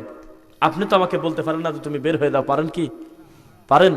আমাদের ভিতরে আমলের যত তারতম্য থাক, আকীদায় ভুল করবেন না কোনোদিন ইনশাআল্লাহ। কোনোদিন বলবেন না যে আল্লাহ দুইজন, কোনোদিন বলবেন না যে আমার নবী গায়েবের মালিক, বলবেন যে একমাত্র গায়েবের মালিক আমার আল্লাহ। কোনোদিন বলবেন না যে কবরে যিনি শুয়ে আছে তিনি সন্তান দিতে পারে, তিনি বলবেন ওই লোকটার ওদের সন্তান দিয়েছে, সে তো হলো আল্লাহ, আমি এনে যাই কি কামে যাই। বুঝতে পারলেন? সবসময় মনে রাখবেন, আল্লাহ সুবহানাহু ওয়া তাআলার ওলি হওয়ার চাইতে সহজ কাজ এই মাটির উপরে নাই। অথচ আমরা হুজুররা মনে করছি আল্লাহর ওলি হওয়া সবচেয়ে কঠিন কাজ। নাউজুবিল্লাহ। আল্লাযীনা আমানু ওয়া কানু ইয়াত্তাকুন, যারা ঈমান আনে এবং আল্লাহকে ভয় করে তারা সবাই আল্লাহর ওলি। সুবহানাল্লাহ। খবরদার, নিরাশ হবেন না। মানুষকে খুশি করতে জীবন শেষ হয়ে যায়, আল্লাহকে খুশি করতে 2 ফোঁটা চোখের পানি যথেষ্ট। শেষ রাতে যদি একটু কান্না করতে পারেন, আল্লাহ প্রতিদিন রাতের 3/2 ভাগ পার হলে প্রথম আসমানে নেমে আসে, এসে বলে আমার কাছে কি দরকার চায় নাও। অথচ আপনার ছেলে ওই সময় কেবল ঘুম আসতে যাচ্ছে, কেবল হেডফোন কান থেকে খুলল। শিক্ষা দিবেন না আপনি? মারা যাওয়ার আগে কি সংশোধন হয়ে যাবেন না? সম্পদের ওয়ারিশ রেখে যাচ্ছেন, আল্লাহর দ্বীনের ওয়ারিশ রেখে যাবেন না? দিন ধর্মের ব্যাপারে সুন্দরভাবে তাদেরকে নসিহা করে যাবেন। যে সমস্ত যুবকরা দিন ধর্ম শিখতে চায়, বুঝতে চায়, তাদেরকে উৎসাহ করবেন। ঠিক আছে ইনশাআল্লাহ? একটা কথা বলেই শেষ করবে, একটা ঘটনা, খুব হৃদয় বিদারক। কষ্ট পাবেন আপনারা, কষ্ট পাবেন। শোনেন, একটা ছেলে, এটা বলি আগে, একটা ছেলে বাড়ি হলো টাঙ্গাইল। কোথায়? টাঙ্গাইল। এই ছেলেটা একদিন আমার কাছে বৃহস্পতিবারের দিন বাদ এশা, শুনবেন কথা, এশার সালাতের পর আমার কাছে ফোন দিয়ে কাঁদতেছে। আমি, কাঁদেন কেন? বলতেছে ভাইজান, আগামী কালকে জুমার খুতবার পরে আমার বিচার হবে। বিচার হবে? আপনার কি হয়েছে? আপনি কি অপরাধ করেছেন? আপনার বিচার হবে? বলতে চাই মসজিদে যা জোরে আমিন বলে ফেলছি, আমি পায়ের সাথে পাও লাগাইয়া ফেলছি, আমি হাতটা নাভি থেকে টেনে আমি উপরে নিয়ে ফেলছি। সবাই মিলাতে যায়, আমি ঘাটতারা হয়ে বসে থাকি, আমি যাই না। সবাই ফরজ সালাতের পর মোনাজাত করে, আমি করি না। কথা শুনবেন আগে, বাকি বলি আগে। সবাই খতম পড়তে যায় বা ডাকে, আমি যাই না। এই জন্য অনেকবার আমাকে বলা হয়েছে এগুলো পরিবর্তন করে আমরা যেভাবে চলি এইভাবে পারলে মসজিদে আসো, না পারলে চলে যাও। তারপরেও আমি মসজিদ ছাড়ি নাই, আমি শক্ত করে 5 ওয়াক্ত সালাত জামাতে পড়ি। এই জন্য আমাকে আজকে বিচার করবে, আমি কেন কথা শুনি না। আজকে জুমার পরে আমার বিচার হবে। পরে আমি যাই হোক তার সাথে 2-1 মিনিট কথা বললাম যে আপনি আল্লাহ সুবহানাহু ওয়া তাআলার কাছে সাহায্য চান নাকি? একটা গালির সমাধান আর একটা গালি না, আর একটা ভালো ব্যবহার দিয়েই গালিটাকে শেষ করতে হয়। একটা লাঠি নিয়ে আসতেছে আর একজন, আর একটা লাঠি দিয়ে ঠেকাতে পারবেন না, লাঠি কঠিন। ভালোবাসা দিয়ে জয় করতে হবে। দেখ, কিছু কথা বলার পরে পরবর্তী শুক্রবারে জুমার খুতবা হয়ে গেল। ওই দিন রাত্রিবেলা আমাকে ফোন দিয়ে বলতেছে, শায়েখ আলহামদুলিল্লাহ। আমি, কি আলহামদুলিল্লাহ? জি বলেন, কি হয়েছে ঘটনা? বলে যে বিচার যখন শুরু হবে, আমার বাপ আছে, চাচা আছে, আত্মীয় স্বজন, গ্রামবাসী সবাই আছে, সবাই আমাকে বলতেছে ছেলেটা ইহুদির দালাল, লামাযাবি, ওয়াহাবি, এগুলি গালি দেয় না? তো বিচার হবে, তা আমি বলছি যে আত্মপক্ষ সমর্থনের আমার একটা সুযোগ দেন, আমার যা ফয়সালা বিচার আপনারা করবেন। ঠিক, আমি 3 মিনিট কথা বলবো, 3টা মিনিট, তারপর আমার যা বিচার হয় করবেন। তো সবাই স্বাভাবিকভাবে বলবে যে ঠিক আছে। কেউ ভাই তুই চুপ কর, তুই কয় না, ছেলেটা কি বলতে চায় শোনো আগে নাকি। তখন এই ছেলে বললো যে কাকা, আজকের থেকে মাত্র 6 মাস আগে কিন্তু আমি নামাজই পড়ি নাই। আর 5টা ছেলের মতোই আমি সিগারেট বিড়ি খাইছি, আড্ডা মারি বেড়াইছি। ঈদের নামাজ খালি পড়ছি, জুমাও ঠিক মতো আসি নাই। আজকে আমার যার সামনে বিচার করবেন, আপনারা অপমান করবেন, সে হলে আমার আব্বা, পাশে বসে আছে, অথচ আমার আব্বা আজকে ফজরের নামাজও পড়ে নাই, আমি সাক্ষী। তা আমার প্রশ্ন হলো, আমার আব্বাকে কয়টা দিন বলেছেন যে এই লোকটা নামাজ পড়ে না, অন্তত আল্লাহর ঘরে আগে আনি, সলাৎ পড়েন আগে, সলাতি করানোর জন্য দাওয়াতটা তার বাড়িতে পৌঁছাই। আমি 6 মাস আগ পর্যন্ত, আমার বয়স 21 বছর, 20.5 বছর পর্যন্ত বালেগ হওয়ার পর থেকে আমি কত এলো পাথারি করে ঘুরছি, একটা গ্রামের লোক আমাকে ইহুদের দালাল বলে গালি দেন নাই। কেউ আমাকে বলেন নাই যে ওহাবি, কেউ আমাকে বলেন নাই যে লামাজহাবি। আর যে নামাজ পড়ে তার তো কোনো না কোনো মাযহাবের সাথে মিলে যাচ্ছে, যে পড়েই না ও আবার কোন মাযহাব। যে লোক আল্লাহকে সিজদা দেয় না, কোন মাযহাবের নাম বলেন তো দেখি। হানাফি? হানাফি কি নামাজ পড়ে না? নাউজুবিল্লাহ। শাফি, হাম্বলি, মালিকি রাহিমাহুমুল্লাহ, ও হলো লামাযহাবি। যে নামাজ পড়ে না সে হলো লামাযহাবি, কারণ ওর কোনো মাযহাবই নেই, ও তো নামাজই পড়ে না। তখন আপনারা কেউ আমাকে অপমান করেন নাই, কেউ একটা গালি দেন নাই। চোখের সামনে ছেলেটা জাহান্নামে যাচ্ছে, এত বড় ছেলে, সে সালাত আদায় করে না, টাকনুর নিচে কাপড়, মুখে দাড়ি নাই, এই ছেলেটা এলোমেলো ঘরে গলার সাথে হাতের সাথে বালা তাবিজ নিয়ে বেড়ায়, ছেলেটাকে ধরে দেখো তো আল্লাহর ঘরে আনা যায় কিনা। কোনো দিন আপনারা আমার নিয়ে এত পেরেশান থাকেন নাই নামাজি করার জন্য, কিন্তু আমি যখন আল্লাহর ঘরে ঢুকে গেছি সালাত পড়ার জন্য, শুধু আপনার সাথে আমার আমিনের মিল না পড়ার কারণে, দুই একটা সুন্নাহ আমলের মিল না থাকার কারণে আজকে আমার আব্বার সামনে আমার অপমান করবেন, অথচ এই বাপ নিজেই আজকে ফজরের নামাজ পড়ে নাই। অপরাধী আমি বড় না আমার বাপ বড়? আল্লাহর কসম, আপনি যেভাবে সাইলেন্ট হয়ে থাকলেন আমার কথা শোনার পরে, এইরকম বিচারকরা সাইলেন্ট হয়ে গেছে, কারোর মুখে কথা নেই। কারণ এখন আর এত বড় দায়িত্ব কেউ নিতে চাচ্ছে না সাহস করে। এখন আর সবাই ভয় পেয়ে গেছে, নেতা যারা দায়িত্বশীল যারা আছে তারা ভয় পেয়ে গেছে যে না না না, তাহলে তো কঠিন জিনিস। তখন ছেলে বলল যে আমার সাথে আপনার আমলের যতই মিল থাক, আমি যেই কর্মটা করি এই কর্মটা আল্লাহর কাবা ঘরে এখন পর্যন্ত রানিং আছে। এখনো পর্যন্ত আপনি হজ করতে গিয়ে আপনি দেখবেন আপনার ডানে বামে পিছনে সামনে আপনি বাদে মনে হচ্ছে প্রায় আপনার সাথে সবাই ব্যতিক্রম। এখন কি মারবেন তাদের, গালি দিবেন তাদের? এই বুদ্ধি নিয়ে আপনি হজে যান কিভাবে? উনি বলল ছেলেটা। তখন লোকজন আর বিচার করা বাদ দিয়ে বললো যে রাজা, তো তোমার কাম তুমি করো, আমার কাম আমরা করে, যাও, ঠিক আছে। এইটাই তো চাচ্ছিলাম, মারামারি অন্তত যাতে না হয়, আমরা আমাদের গতিতে কাজ করি, তোমরা তোমাদের দাওয়াত দাও, কেউ কারোর মসজিদেও আঘাত দেবো না, কষ্টও দেবো না, গালিও দেবো না, আমরা দাওয়াত দিতে পারি যে ভাই তোমারটা ঠিক না, এইটা মনে হয় সুন্নাহর কাছাকাছি, এইটা মনে হয় রাইট, এই আমলটা করলে আল্লাহ খুশি হয়, না করলে নেকি কম হয়, এভাবে দাওয়াত দিতে পারি। সমাধান আর কথাই নেই। তাহলে আপনারা কি পারবেন? ইনশাল্লাহ। যতই আমাদের ভিতরে অমিল থাক, আমরা এই হারিয়া কান্দিবাসী, আমরা আল্লাহর ঘরে যারা ঢুকে গেছে, অন্তত তাকে আর মসজিদ থেকে বের করব না কামড়া কামড়ি মারামারি করে। তাকে আমরা মনে করব যে আল্লাহর বান্দা, উনি একজন নামাজি মানুষ। আমলের যতই তারতম্য থাক, গালি অন্তত দেব না ইনশাল্লাহ। যতদিন পর্যন্ত না বলে যে গরুর দুধ হারাম, যতদিন পর্যন্ত না বলে গরুর মাংস হারাম, যতদিন পর্যন্ত ছেলেটা না বলে ফজরের নামাজ হলে 3 রাকাত ফরজ, মাগরিবের নামাজ হলে 4 রাকাত ফরজ, ততদিন পর্যন্ত তার সাথে খারাপ ব্যবহার করবেন না ইনশাল্লাহ। পারবেন তো ইনশাল্লাহ? আল্লাহ একদম সন্ধ্যা থেকে বিকেল থেকে আজকের এই মাহফিলের সভাপতি জনাব মোহাম্মদ আব্দুস সামাদ, সাবেক প্রিন্সিপাল, ঢাকা কলেজ, মাশাআল্লাহ। সহসভাপতি সাহেব আমার সামনে উপস্থিত আছেন জনাব মোহাম্মদ হায়াত আলী মোল্লা। আল্লাহ হায়াত আলী নাম তুমি আল্লাহ নেখায়াত দান করো আল্লাহ, সিরাজ হারিয়াকান্দা। এরপরে পরিচালনায় ছিলেন হযরত মাওলানা মোহাম্মদ জাহাঙ্গীর আলম পেশ ইমাম, হারিয়াকান্দা জামে মসজিদ। আল্লাহ তুমি তোমার এই দায়ীকে তোমার দিনের জন্য আরো বেশি কবুল করো আল্লাহ। আমার পূর্বে আমাদের সম্মানিত 2 জন আলোচক বয়ান করেছেন, আব্দুল্লাহ আল ফারুকি, হাফেজ কারি হযরত মাওলানা জাহাঙ্গীর আলম, আরেকজন মাওলানা জাহিদুল ইসলাম। আল্লাহ সুবহানাহু ওয়া তাআলা সকলকে দিনের জন্য কবুল করুন। এবং আমার সামনে যত মানুষগুলো বসে আছেন, আল্লাহ আমি মানুষ হয়ে মানুষের উপর খুশি হয়ে গেলাম, আল্লাহ এইবার তুমি খুশি হও আল্লাহ। অনেক সময় ধৈর্য ধরে লম্বা সময়, প্রায় রাত 12টা, এই প্রত্যন্ত গ্রামের ভিতরে এই ঠান্ডাকে উপেক্ষা করে লম্বা সময় বসে থাকা। আমি সুর দিয়েও ওয়াজ করি নাই, গানও হিন্দি গান নকল করে বলি নাই, টানটুনো নাই, শুধু টনটন করে তোমার কথা, তোমার রাসূলের কথা বলেছি গো আল্লাহ। এই কথা যারা শুনলো এবং যারা আমরা বললাম, সকলকে দিনের জন্য কবুল করো। আমার সাথে সবাই বলেন সুবহানাকা আল্লাহুম্মা ওয়া বিহামদিকা আশহাদু আল্লা ইলাহা ইল্লা আনতা আস্তাগফিরুকা ওয়া আতুবু ইলাইক। আসসালামু আলাইকুম ওয়া রাহমাতুল্লাহি ওয়া বারাকাতুহু। সভাপতি, যেহেতু সভাপতির পরিবর্তে সহসভাপতি সাহেব উপস্থিত আছেন, তিনি একটা সালাম দিয়ে উনি সমাপ্ত করে দিবেন আপনাদের সামনে ইনশাআল্লাহ। আপনি সালাম দিয়ে দেন মাইকে, মাইকে। ও আছে। মুরব্বীকে পেয়ে আমরা খুশি। হ্যাঁ, সালাম দিয়ে সবার কাছে বলে দেন যে সমাপ্ত করা ফেলে। আরে তাই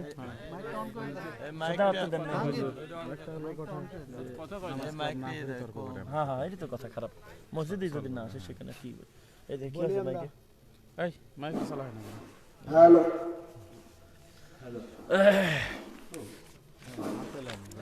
একটা রাস্তা লাগবে না। হ্যালো, আসসালামু আলাইকুম ওয়া রাহমাতুল্লাহি ওয়া বারাকাতুহু। ওয়া আলাইকুম আসসালাম ওয়া রাহমাতুল্লাহি ওয়া বারাকাতুহু। বাস সালাম দিয়েছেন, আলহামদুলিল্লাহ। ঠিক আছে, দোয়া করুন আমাদের জন্য, আল্লাহ সুবহানাহু ওয়া তাআলা কবুল করুক।